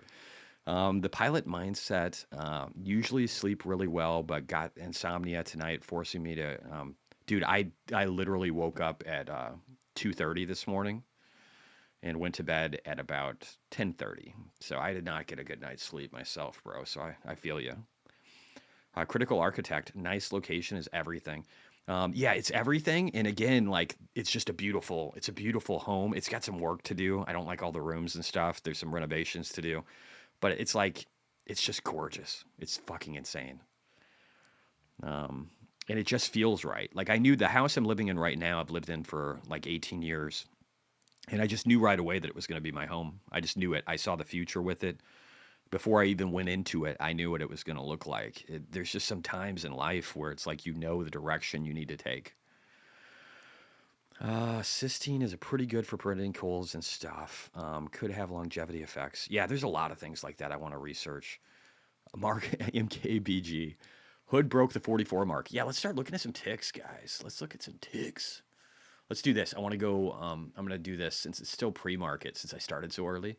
I'm going to pull this down and just sort by extended hours. Ionic, almost 10%. MSTU and MSTX in the 9s. FMC, that's Fannie Mae and Freddie Mac, 8.86 and 6.25. SoFi, 6%. HUT, 5.7. BITX, 5.46. Hood, 5.5. BitDeer, Iron, Flux, Bitfarms, Palantir. I'm glad I bought some Palantir. Again, guys, you can always have price targets, but things can change. And maybe Palantir's direction is still down over time or sideways. It can always go in different directions. Never make technical analysis your primary motivation for your investing. It's good for entries and exits, but it can also be wrong. So focus on macro and fundamentals and financials. Like, don't just focus on TA. So many people just do TA. I don't think that's the right approach. All the miners are up like 4 to 5%. This is a good day. People are fading the miners. They're not going to be able to fade them for much longer, I don't think. Looking forward for Jesse Wine. I should create a vineyard. I like it. Lots of land in Italy. And Italy seems like one of the better countries to be a part of nowadays if you're going to do. Actually, you know what's funny? In the Midwest here, we do actually have a bunch of wineries. That is a thing. I think the harsh conditions with really, really warm, summers that are humid, I think it's really good for wine. Yeah, Tesla up 3.5. Again, it's retreating a little bit, but it looks like a good day for Tesla. Let's look at actual charts. Good morning from Los Angeles. Dreamin'. Hopefully you're in the less burnt and charred area within LA. But let's look at charts. Let's get in here. We're going to go through some stuff, okay? Let's just dial down the line. We already kind of looked at Bitcoin. Bitcoin looks great. It's in the bottom corner. Let's skip that one. Let's jump to Tesla. We'll dial down the miners too. We'll do all the things. You know what, man? I don't want to do the vineyard or the cows. If I get Optimus, and he can take care of the goats, the cows, the chickens, and the vineyard, then I will hire a bunch of those fuckers and they can do all the work. And I'll just hang out. That's the game plan. The game plan is to do none of those things. I do want to get a bobcat and some other things because I've always wanted, since I was a kid, You always want to play with the Tonka toys. And like, what better time than when you're rich and have a 6-acre estate, right? So that's what I'm going to do. This is great, guys. We're right near the breakout zone on this. Look at this. This downward trend. We're right on the edge of it. So you best believe this thing's going up. You best believe it. We got a 20% upside, I think, in a very short period of time. We got the green light today, guys. We know earnings are going to be good. Like I said, 77% of earnings that have come in so far, only 4% of earnings for the season have been at least a 5% beat median average, right? So, and then the other, whatever 20 something that didn't, 23% that didn't, 22% that didn't, whatever the number was, were negative 2%. So it's just a really good balance to start off the cycle. Can you look at TLT? Yeah, we could do that. TLT, is it popping today? Oh, it is popping. That's probably a good sign. I hope it doesn't, though. I hope TLT kind of peters out. Because I don't want it to do well now. I want it to do well later. But it's getting a bid. It's up 1.26%. It's been brutal for this. I mean, you got to realize just in September, this thing was at 101. And for TLT, this is a pretty big move. Like losing 16% or more in a couple of months is a lot for TLT. But again, this thing can rock. It can rock. It can go up a lot. It's just not going to be, I'm just not interested in it yet. It's just not enough. It's not enough. 30, this thing it gives you a dividend. So if you want to be super safe, this thing could have potentially 35% upside in the next year plus. And you get a dividend. But I don't think it's worth touching yet. I think it can still roll over one more time. Let's look at others. Hood's doing really good. Hood is up to a lot of good. What do the calls look like? TLT, January 110s as a mark or track, adding on more red. What does it look like for the multiplier, like versus the underlying? Do you know what it gives you for a return? Ruralism. I don't know if you watched my Option 101 video. Dollars dropping. Yep, you can't hate that. I said this before. Hood is a rocket ship. Hood is already hitting the next fib level. Yesterday, in 2 days, this thing's up 11%. This pattern was just, out of everything, it was like the most bullish. I think I own some Hood. I got 110,000 in it. So I got a little bit there too. I was able to acquire some Hoods. But this looks great. So we're already right up at the fib line, guys. The next fib on this extension, Hood is basically getting ready to do what Palantir did, going to the 80s. Hood's doing that right now. This is a delayed Palantir. That's all this is. So it's very easy for this thing to double in the next quarter or two. Very easy. Very easy. Not even work. Kirby AI, I've already made 1,600% off of this. And I don't own a huge amount. It's only like six figures. It's low six. At least for me, that's not a big amount, but I'm gonna make even more. It's just funny. Kirby AI, Jesse, what are some of the market tailwinds and headwinds to be aware of over the next 1 to 3 months, in your opinion?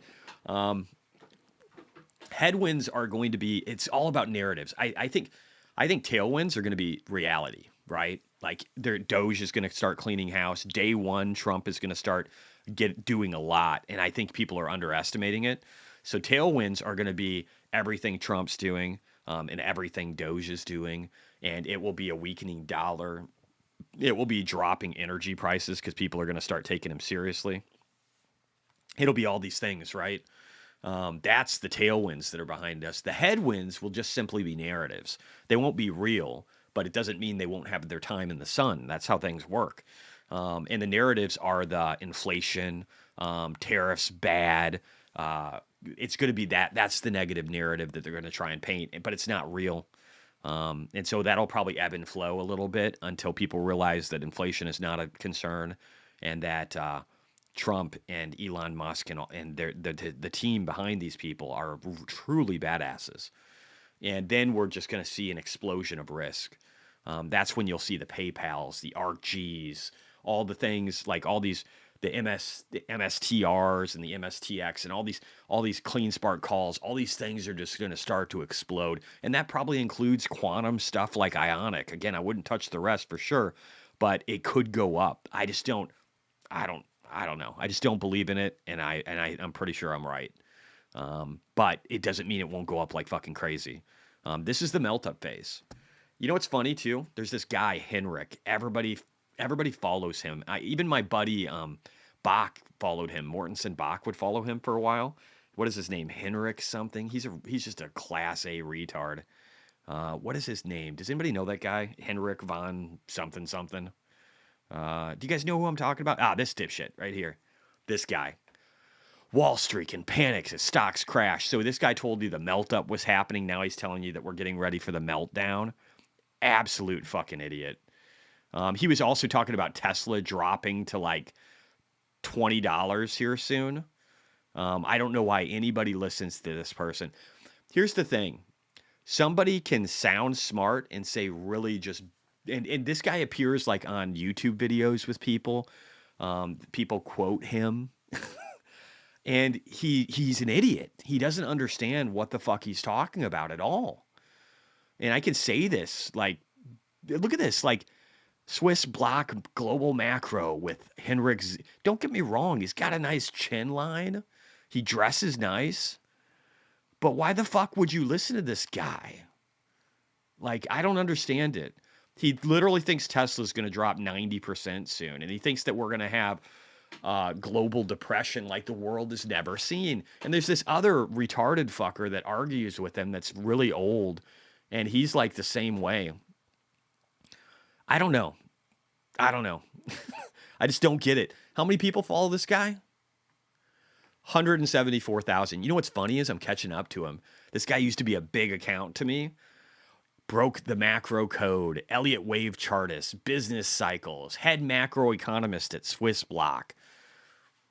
This must be his company. Party of one. This account doesn't exist, it says. What? What?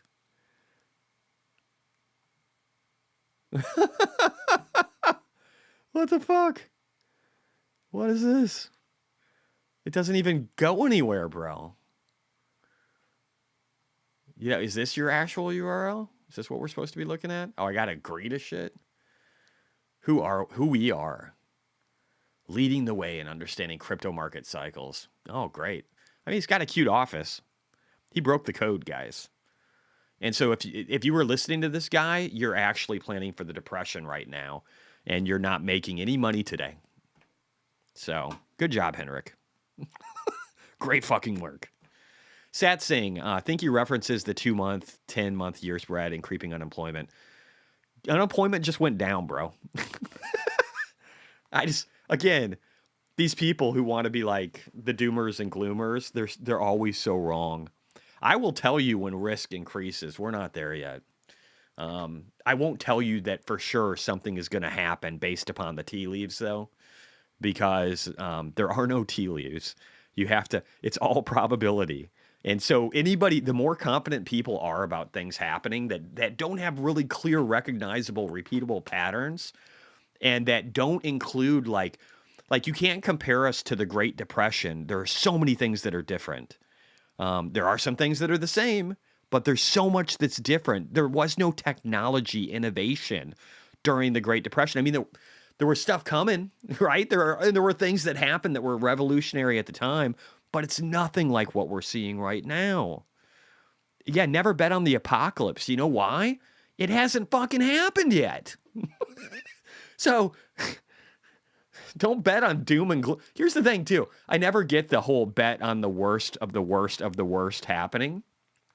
Because, like, the way these guys talk, if all this shit happens, Bitcoin's a great thing to own. Oh, I'm in Bitcoin. Cool, I'm covered. And the way they talk, it's like the world is going to collapse. Who the fuck wants to live in that world? Are you even going to be able to get your money? If the entire financial system collapses, are you really going to like chop off pieces of gold? If we go to nuclear war with China and most of the world is irradiated, are you really going to be happy being in your nuclear bunker, hanging out with your family every fucking day in a 20 by 20 room, trying to figure out what you can eat before you eventually die? Like, who wants to plan for that? Fuck that. Don't get me wrong. I'm literally somebody who has like a ton of canned food sitting in my basement from the pandemic. Like, I did want to prepare in case shit got really weird. I've got weapons, I've got stuff, right? Like, I want to be secure in some way. But you can't just bet on the apocalypse.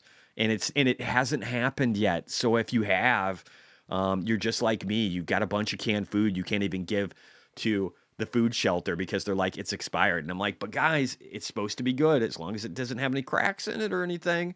This stuff should work well beyond it. And they're like, we don't want it. We don't want it.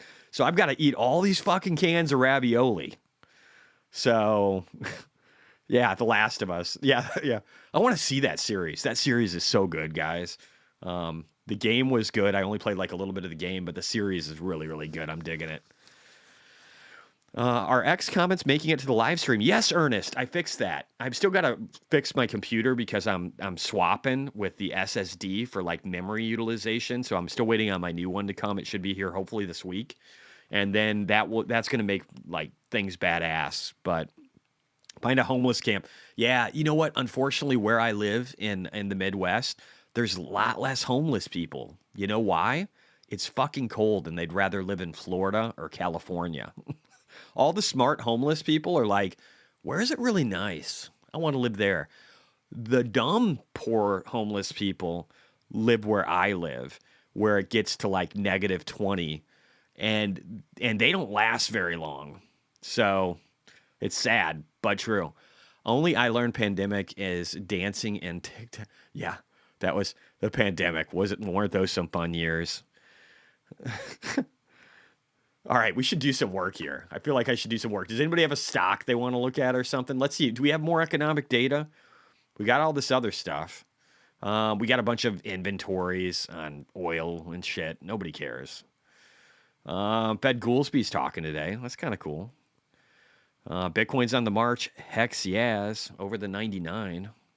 Hims is probably going good too, huh? There's a bunch of stocks like that. Yeah, oh, you want to look at it though. You're like throwing it out there as a thing. Let's look at it. Let's look at some Hims, yo.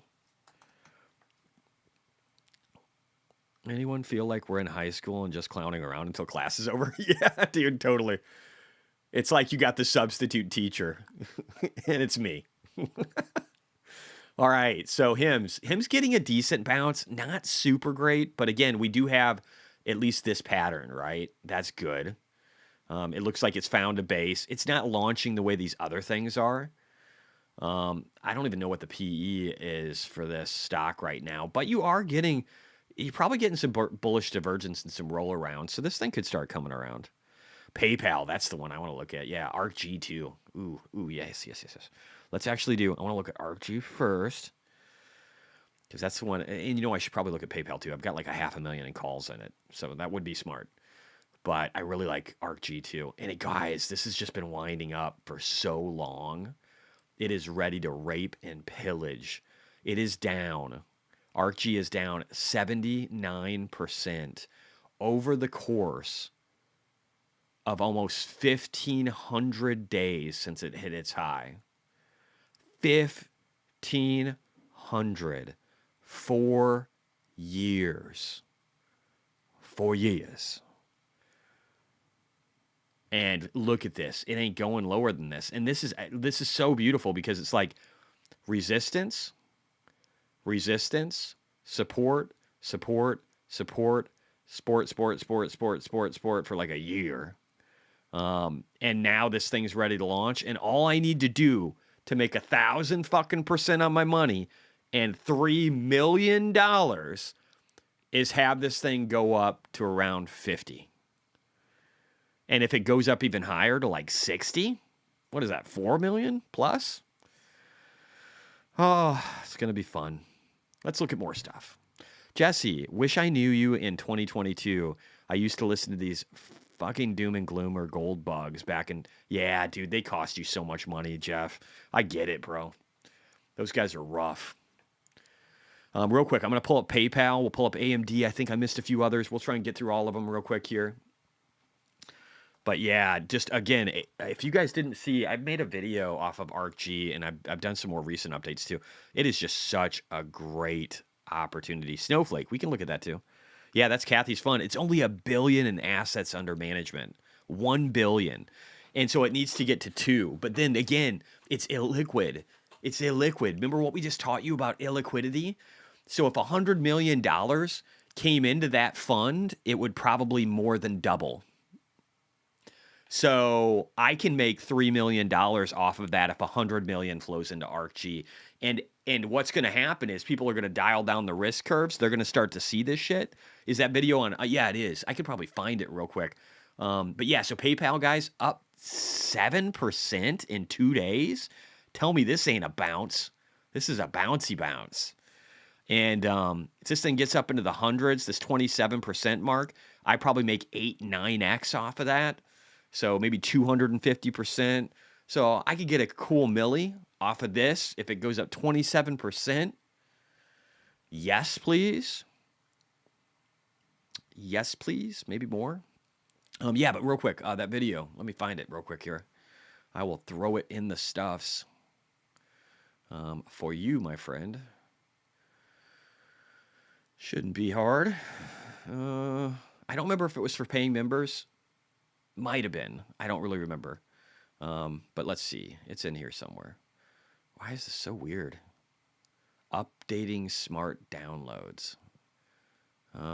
Sorry, my YouTube isn't like populating right. Let me just reload it while I'm pulling the stuff up here. Oh, there. And it just came up literally when I hit reload. I hate that so much. Oh, here we go. Okay, so let me just do a search. And I'll look up like ArcG. Now that could have been my daughter. I don't know. Probably not. Oh, here we go. It was a while. This is the way back. This is 11 months ago. Do not buy the 2025 calls. Do not. Do not buy them. All right, here we go. I'm going to dump it in here. That's the ArcG video, guys. All right, so PayPal doing good, ready to rock. I got a feeling that the 97, 98 range, this next fib level is coming real soon. You got to realize the gaps on ArcG, guys. Or I'm sorry, PayPal. And the gaps here are freaking insane.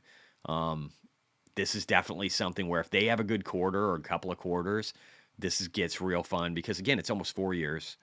And we've got massive gaps all the way up to 225. I probably make, if this thing goes up 152% with what I own, I probably make 7 million, 6 million.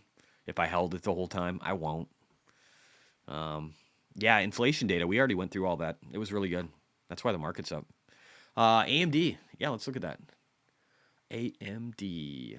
Boom.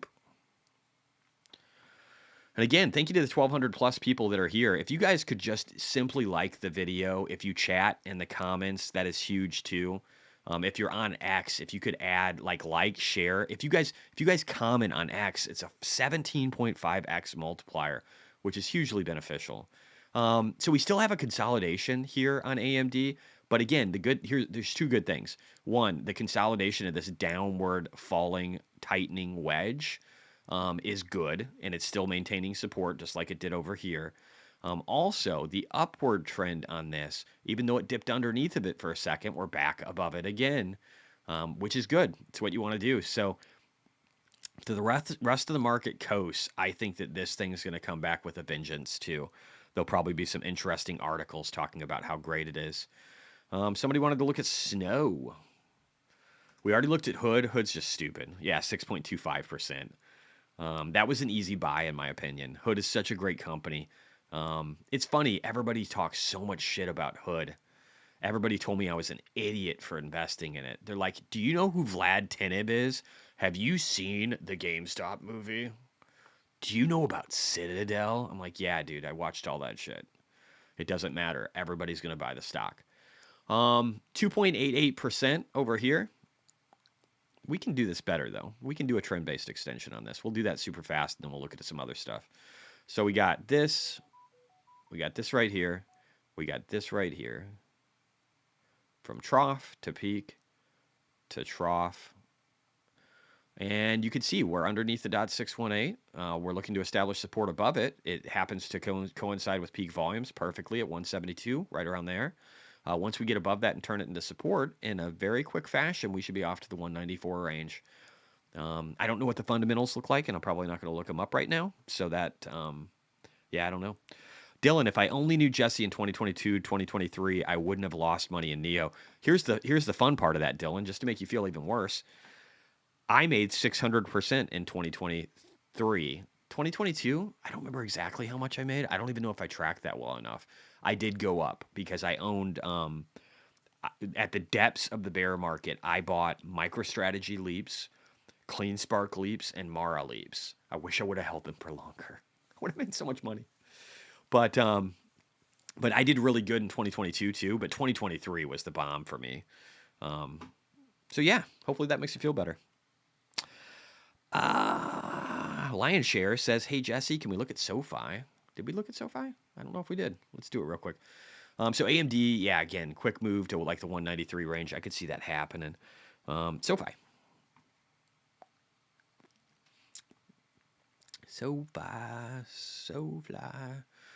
This is beautiful. Again, you got this like breakdown pattern. You got a really quick wick up.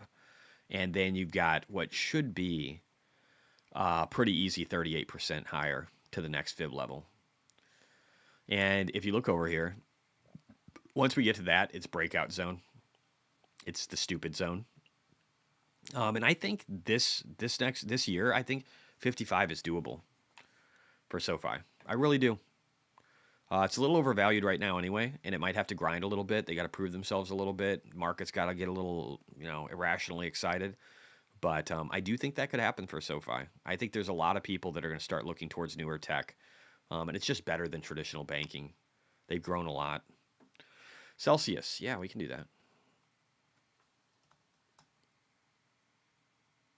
And again, guys, if you don't know this, on Discord, all of my charts are on there. So when I save these and update them, there's channels for it. So if you guys subscribe to Discord, over here, you can find all my trades historical. Harder to do that on X. You can find my portfolio allocation historical. And again, there's a bunch of channels I don't even do anything with. My socials, the stream highlights are in here. That's something Matthew does. We got YouTube alerts for all my videos that come up. You've got X alerts for all my posts that I do. And then you have all the ticker symbols that we've thrown in here over the time, including crypto related stuff. So there's just a lot, even broken down by sector. There's a lot in here. For people who don't know that, you don't have to ask me for my chart. You literally have access to it. So anyway, Celsius up 2.34%, maybe finding a bottom. It's dropped a lot. This double top was pretty profound. It's still kind of rich. I don't know the fundamentals of this company. I don't drink this stuff. It's carbonated. I can't drink any of it. It has went down 72.5%. It's actually worse than that at one point. Which one would like to think this has found a bottom. But it's not bouncing as much as the other stuff. Yeah, it dropped almost 75%. You do have bullish divergence that kicked in since September. So this should turn around and start to pull you higher, at least up to the 36 range. But again, fundamentally, I don't know too well how it's doing. So you got to think about that stuff too, like knowing the financials and everything. Did we do snow? I don't think we did snow. Let's pull up snow. And again, I update these as we go. Oh, I really should, though, before we get into that, I really should draw a fib in here just to save that for you guys that are in Discord. So we got our low here. Again, drop from the bottom. This is a trend-based fib extension. Draw it to the double top. Drop back down to the local bottom, assuming this is the bottom. If that assumption is wrong, and it probably is, I mean, this would be a good place to establish one. Could maybe go a little bit lower towards the low 20s. But this is probably, if everything's sailing, this is probably sailing. Oh, shit, I just updated SoFi. Let's fix this. I got to do this under Celsius. Maybe I even have it under Celsius. Let me save that. Let's go over here. Celsius. Yeah, there we go. Got to do it under the right one, and then we'll get to snow. Market's opening up in 6 minutes, guys. We'll take a look at the bell and see where things are sitting. Let me see. Oh yeah, so I've got this. I got an old one in here. I probably shouldn't be doing that anymore. I got enough. You got enough of a new trend where this should be moved. So again, we'll do it back over here. If we assume this is the bottom, then we can start back over here. Because again, you kind of want to move along with the pattern, right? You don't want to be using a bunch of old data. There's some like multi-time frame trends where you can do a trend-based extension really easily. But and I'm going to kill this because we had bearish divergence for a long time. But again, we kind of played that out, right? Pretty brutally. 75% drop is no joke. So one could say that that's over and that this is the area to bounce. And again, just to get to its previous high, the great thing about failing so miserably, and again, I'm not saying that this is something you want to invest in right now, but it's 257%. Because it dropped 75, it's like, well, technically it would have been almost 300%, but it's got a lot of upside if it starts going up. Guys, you can see all contracts on Discord. Yes, that too. Yep. Let me see here. Let's keep going. GME. I don't really like pulling up GME. I'm probably not going to do GME, dude. I don't do stocks that I just think are horrendous for people. I'm sorry. I'm sorry. I don't. I just don't. Do you know about his vampire energy? Who's got vampire? Is that me? Racist against vampires. What is happening? You guys are getting weird. The teacher needs to come back into the room. Let me see here. Riot. Yeah, I can look at... The miners are probably all like the same. Let me just dial down them. We'll start with MicroStrategy. MicroStrategy up 4.56%. This is a beautiful trend. It's really literally right at the breakout zone, kind of like Tesla, but even more so. So this could be a really quick run, guys, to the 390s. Really quick run. And MSTX is just going to be a magnified version of that. And again, I think it's pretty easy for this thing to get to $139 or $850 this year. I actually think we can get to $1,500 this year. I know that sounds insane, but I do. And if that happens, if you were holding MSTX, do not hold MSTX when we get near the tops, guys. You'd get this is 326%. So you might just want to be an MSTR by the time this happens. I probably wouldn't hold MSTX past like 180. I just wouldn't. Maybe even 150. News on DLO. Is it good? I still own DLO. Is it good? Is it good news? Oh, God, I hope so. Or did they get bought out and I'm going to miss it because I've got these long-dated options? What is it? I still have my options, so I hope it's good. There's no trades in pre-market. What's the news? Let's see here. Uruguay's dLocal CEO denies fintech is on sale. Oh, really? So you're saying there's a chance? Oh, if I still make money on these fucking DLO contracts? That's great. That's great. I'm down 41% on them. But it's 66,000 now. It was down in the 20s, yo. Fuck yeah, bro. Dude, if I end up making a bunch of money on DLO, how ironic would that be? That's in a breakout zone, too. That's in a breakout zone going back to when? August of 2023. And look at these patterns, guys. When this thing does break out, look at this. There is an opening all the way up to $45 on DLO. Dude, you almost make me want to buy some more. It's 111% just to get back to where it was. And it's not strange, guys. Look at this. If I just copy this real quick here, it's not strange for this thing to do stuff like this, right? And even if can you count that? That's not really a stellar move. Let's count it from like here. So it's totally doable for this thing to do this again. It is 100% doable, in my opinion, for it to go up to this other previous high in a really strong move. Maybe I'd liquidate my contracts with that, but I'd be in the money probably big time. This is another asymmetric bet. I made a video, members only, guys, on YouTube. And if you guys just got granted a membership, you can see it. So let me just pull it up here. I'll look it up and send it to you guys. I think a lot of the same things apply, but once there were rumors of a sale, it just utterly All right, guys. fucked this stock. But here's the YouTube video. Wow, my camera was horrible. The color's horrible. I'm fat. Not good. All right, so that's the DLO one for members only. But this is getting interesting. Dude, thank you for telling me that, bro. I haven't even been paying attention at all. That's fucking cool. That is cool. Jesse equals chill guy. I try to be. I was pretty stressed out yesterday. Tesla pissed me off so much.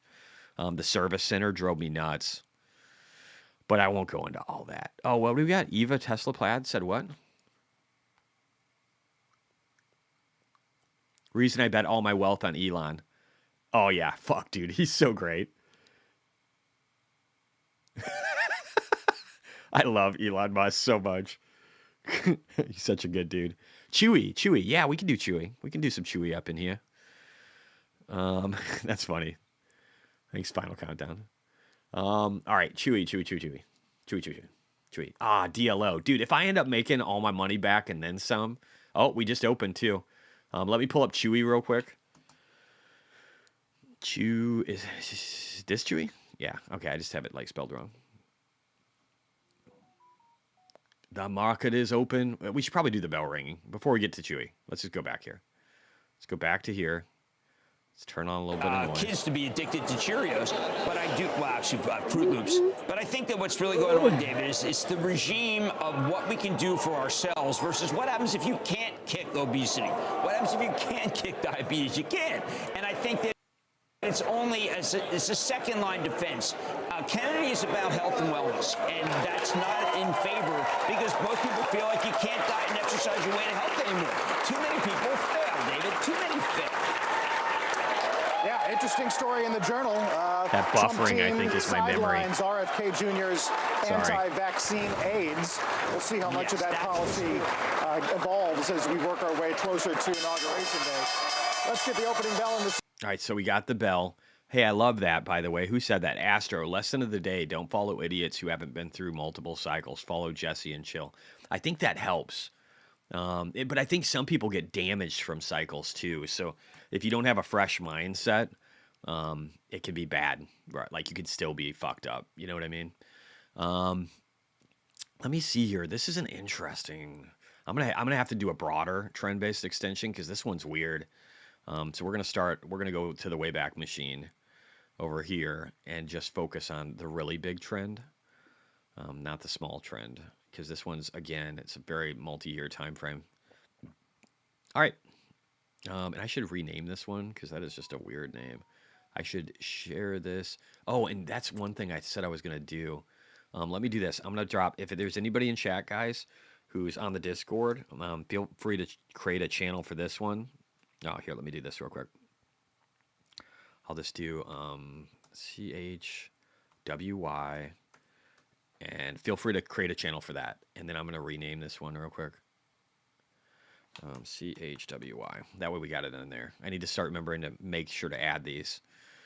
All right, so real quickly, though, I want to look. Let's look at our watch list super fast, guys, and we can look at some more stuff.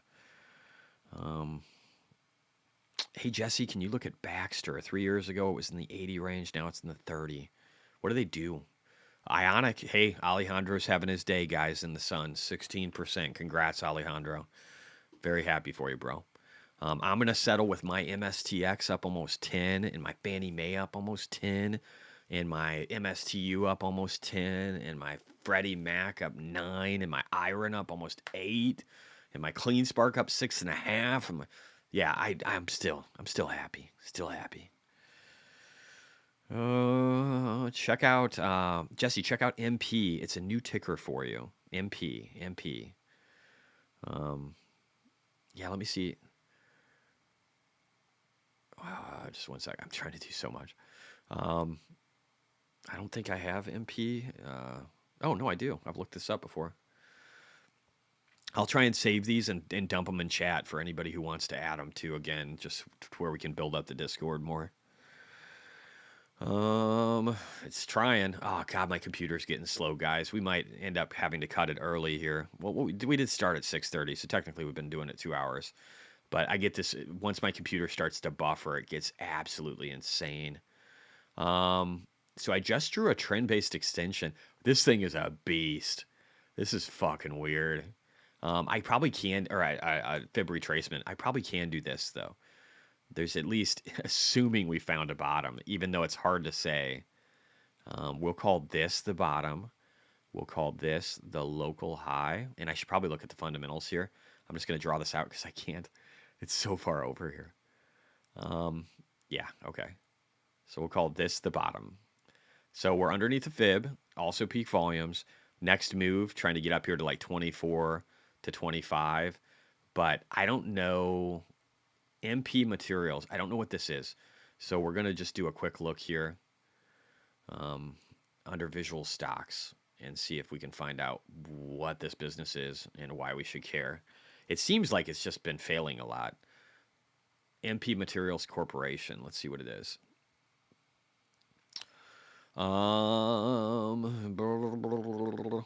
It is, yeah, definitely fail. Revenue decline since 2021. It is in the business of industrial materials out of Las Vegas, Nevada. It's got almost 20% short interest. It's a leading producer of rare earth materials. Ooh, is that the play? Rare earths? That's interesting. That's an interesting play. That might be some interesting timing. So they were making money. They did have not really a lot of free cash flow. But still, they were on the right track, and then they just got booked. Do these guys benefit? Forward PE is 24. Sentiment is improving. You can see some sales in 2023. No real buys since Q4 of 2020.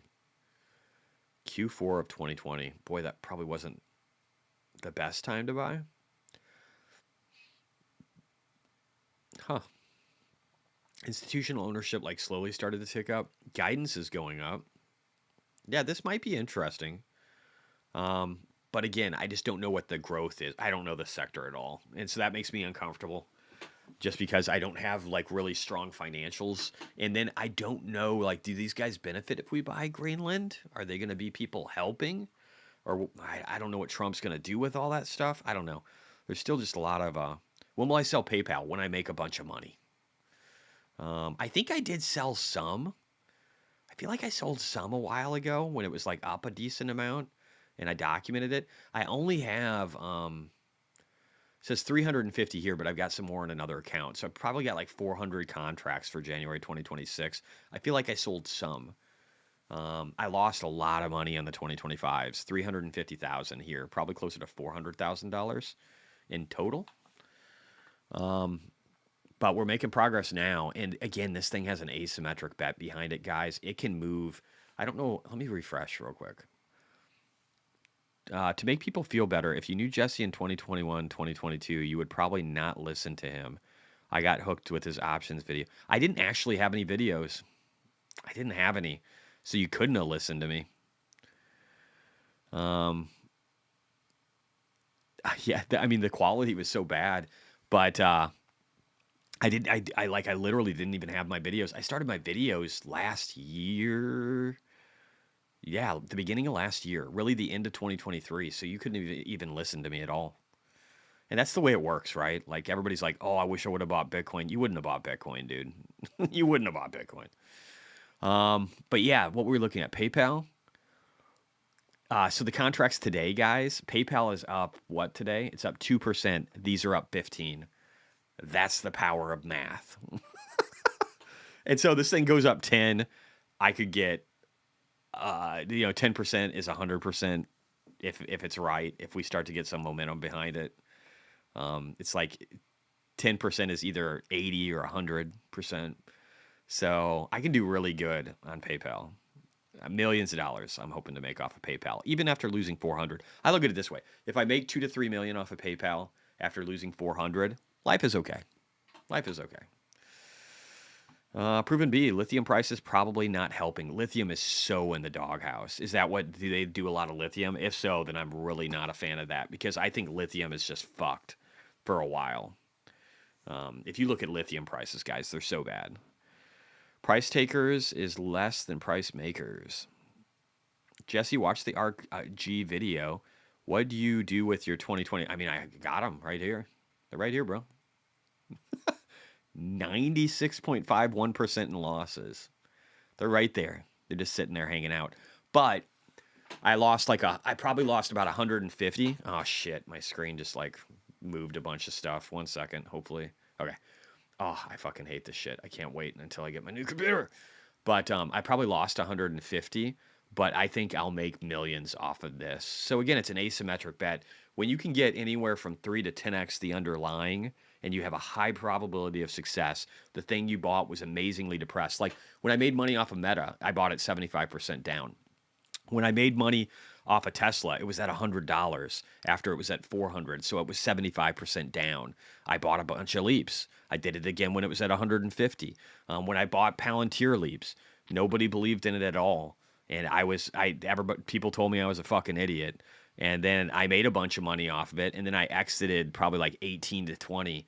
I exited all my position by then, and people told me I was a fucking idiot because it went up 4x more. I mean, they were kind of right.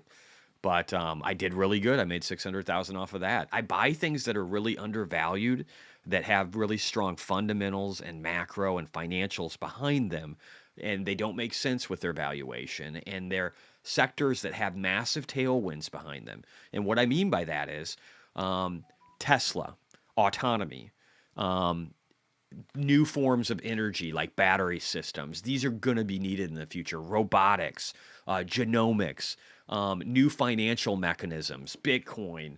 I look towards things that are going to be tomorrow. They have cyclical tailwinds, like literally tailwinds that are going to, I shouldn't say cyclical. They have tailwinds that are going to last decades. And I'm investing in that field, and I'm trying to find things when they're undervalued and people don't believe in them. Quantum computing, if quantum computing drops like 90% and everybody's given up on it, but I can still see that there's an actual future coming, then I'll probably be in on that one too. It's just what I do. Asymmetric upside, man. If you can get 3 to 10x the multiplier of the underlying, and you think the underlying can go up 50% to hundreds of percent, you make a lot of money, and that's what I do. Man, Mahindra. Jesse, how many acres are you buying in Greenland? Probably none. Probably none. It's really fucking cold up there. You guys got to remember, they named Iceland because it was beautiful, and they wanted the Vikings to go to Greenland, which was the fucking icy place. So they're tricking you. They're tricking you. Just remember that. Amit, I missed the Tesla portion. Are we getting pretty tight on the chart? Yeah, we are, bro. We are. Yes. I do like making multiple six figures, like each day. That just really brings it home. You know, I'm probably sitting at 5.6 million again. And the way I'm positioned, that could be a really big number. I really want to get to 8 to 10 million by early Q2. That's the goal. I hit my goal for the 6.5, but that was supposed to be my low balance. So kind of fucked that shit up. But yeah, Tesla looking good. I mean, look at this. We're grinding right here, man. If Tesla was an app, it would be Grinder right now. It is sitting here just wanting to break out. And it's going to. And then it's just going to blow its load. It's a technical term. Elevate. Can you check KTOS? Kind of a shit stock, but I work for them. All right. Well, for you. Let me see. If I don't have it in my list, I'm probably going to... Well, you know what? Whatever. I do. Okay. Here, I'll tell you real quick. We'll make it fast. Especially since it's a shit stock. But since you work for them, we're going to hook you up. Critical Architect on X says entertainment will also go up as productivity goes up and people look to do things. That's a really, really good point. Entertainment, social media sites like X are going to explode as people look for more. Ooh, wow, this thing is just booked. Oh, but you know what, though? We can actually, since we think we found a bottom, we can kind of redraw this. Let's just do this. So we'll go down here. We'll call you the bottom. We'll call you... I almost don't want to do it off this wick because it just feels like it's so scammy.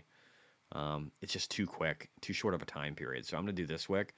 So we'll say bottom, top, bottom. And we're above the .5. And, I mean, next stop, 42. 42. That's it, bud. All right, let's keep going. Proven B, ice fishing, anyone? Yeah. Lim Jing Young, are you still leveraged in Tesla or just in shares? I'm in both. I did dial into leverage, but I reduced my share count. And I did that. I used some of that because I had to pay bills. I had to pay off. I actually had $250,000 in credit cards. I don't recommend that to anybody, but I had maxed out a bunch on leverage. Those 0% offers, when you're paying 2% a year in interest, it's just the cheapest debt you can possibly have. And so I wanted to wait until I made a bunch of money. Sadly, I made 600% in 2023, and then I made 53% last year. So I didn't make as much money as I had hoped. But that 53% was still a couple $1 million more. So that's still good. So I feel like it was good not to spend all that money. And now I have income from the socials. So probably never going to carry credit card debt again. But I used that at 0% offers, transferred it back to my wife and then eventually I just accumulated it on both. And now it's all gone. So I used some of that for my Tesla, but I have over, this hasn't updated, so I'm probably getting closer to 1.2 million. And I got a decent chunk in calls. I've got, this isn't all of it. So I probably got $350,000 in calls, maybe more. And so that's a pretty good position. That can go up a lot. Those got beat up pretty good. They were really high. Now they're only up 10%. They were up hundreds of percent at one point. So I feel like my entry is pretty good. And I bought really hard on the dips. I bought Mara and MicroStrategy, MSTX. I've got, this just keeps going up. Just keeps going up. Keep making tons of money off of it. So it's turned out pretty good. Oh, and I bought Fannie Mae and Freddie Mac. Those are up 62% and 50% in 3 days. So it's turned out all right. Blowing loads and milking muss all day, baby. Dude, where do you get this kind of commentary? There's just nobody. There's nobody I can think of. It's probably good. Proven B, military drones. Yeah, there's this one company I was looking at. I don't know the space well enough. I love Anduril. That's the next. I want to get private purchases in Anduril really, really badly. But there was this one. It was like Red something. No. Started with an R. Was it RGTI? RTX?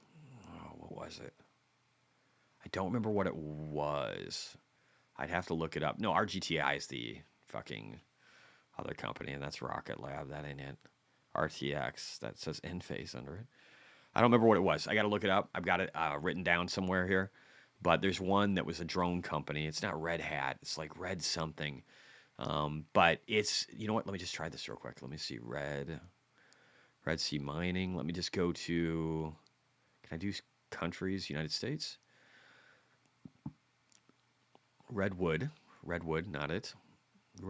Red Canyon, Red Cat, RCAT. This one is a drone company, but it's done so well. It's kind of one of those things where it's like, I wish I would have thought about it earlier. Now, don't get me wrong. It's been failing since its IPO. Like, it was up here in the 53,000 range, and then it went all the way down to like 44 cents, and now it's up to 10 something. It's almost $1 billion cap, but this company is trying to basically be the DJI of drones in the United States for the military. They can do things. Oh, you guys were all trying to say it too. I just see like RCAT. My bad. But yeah, so this company is trying to do amazing things. The only thing I hate is that, again, it's went up 20x. So I don't know what the value is here real world wise, but very interesting. It would have been nice to make that 20x because that 20x was made over a period of a year. Pretty good.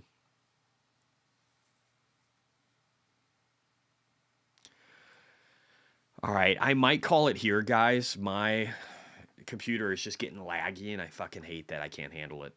So anyway, I think it's going to be a good day. Hopefully, if there's anything I can do for you guys, I hope it's just to keep you in the game and trying to find good things to invest in. And not letting go and getting fear-mongered out by people like Henrik von something Berger. There's so many people like him that want to tell you. I listen to these people. I subject myself to their doom and gloom all the fucking time, guys. I listen to all the bullshit all the time so that you don't have to. If it ever becomes real, I will try my hardest to do a good job to let you know that the risk is coming. The only risks I'm really worried about are war with China. And that's it. Right now, that's it. I'll have risks later in the year. That $8 trillion that we need to refinance, I'm going to be concerned about that. But Q1, I'm just not concerned. I'm not. Again, we were looking for that little blip. I feel like we got it. And I'm ready to rock. And we got less than a week and Trump is in power. And that's going to get bananas. Straight up. So I hope, guys, that you have a great day. Enjoy yourself. And again, don't get caught up in bullshit. We're about to get really, really rich. And I'm going to throw up my favorite Trump song for the people who've stuck it out this long. We're going to go ahead and play that now. Let me just pull it up over here. Just going to drop it right here. And then I will talk to you guys tomorrow. Peace out. I got love for every nation. I got love for all races. I got love for all religions. Got love for so many places. No love for a politician, a congressman, or a senator. If the country that they put in first ain't the United States of America. No love for these politicians with corporate interests in other countries. Only one that I serve is God. I don't serve man, I don't serve money. No love for the people living in the USA, but always hating it. Got a lot I probably shouldn't say to y'all. Matter of fact, I'll just pray on it. I'm pro-life, pro-God, pro-gun, not ashamed of it. Yo, worshiping bullets, yo, killing babies, mutilating children, y'all are Satanists. Supporting the troops in their tour doesn't mean that you're supporting the war. Supporting the freedoms that they fighting for doesn't mean that you're supporting the gore. Supporting the country I live in and loving it doesn't mean blindly supporting the government. The world that we live in is trouble. They turn off the media, we should defund it. Supporting America for other nations does not make me a racist. If you like communism so much, I'll pay for your vacation. America first, the people are hurt. Got vets in the street with nothing to eat and nowhere to work. Sending our dollars overseas and funding these wars. No love for these politicians if they're not America first. America first. This countries protect their borders. It's not a controversial subject. I say cause the southern border, it seems to get people upset. I don't care what names you call me, we in $40 trillion of debt. Uncle Sam takes half your money, then you get a little refund check. I am America first. Kamala cares a better purse. I never sell out the people to raise my net worth. The Second Amendment is there to always protect my first. I'm a better rapper than Meg Thee Stallion, and I don't even have to curse. Let's keep the American dream alive and put an end to all the lies. BLM raised billions, and what did they do for black lives? Politicians promise you the whole world, then they backslide. What happened to Hunter's laptop? You know I'm most strapped up. Gun rights are human rights. Feminists been sold a lie. You can mess around and find out. Play stupid games, win a stupid prize. God bless the whole USA. Even the ones who hate me. Still fighting for you today. And no globalist paid me. America first, the people are hurt. Got vets in the street with nothing to eat and nowhere to work. Sending our dollars overseas and funding these wars. No love for these politicians if they're not America first. All right, guys. Peace out. Love y'all.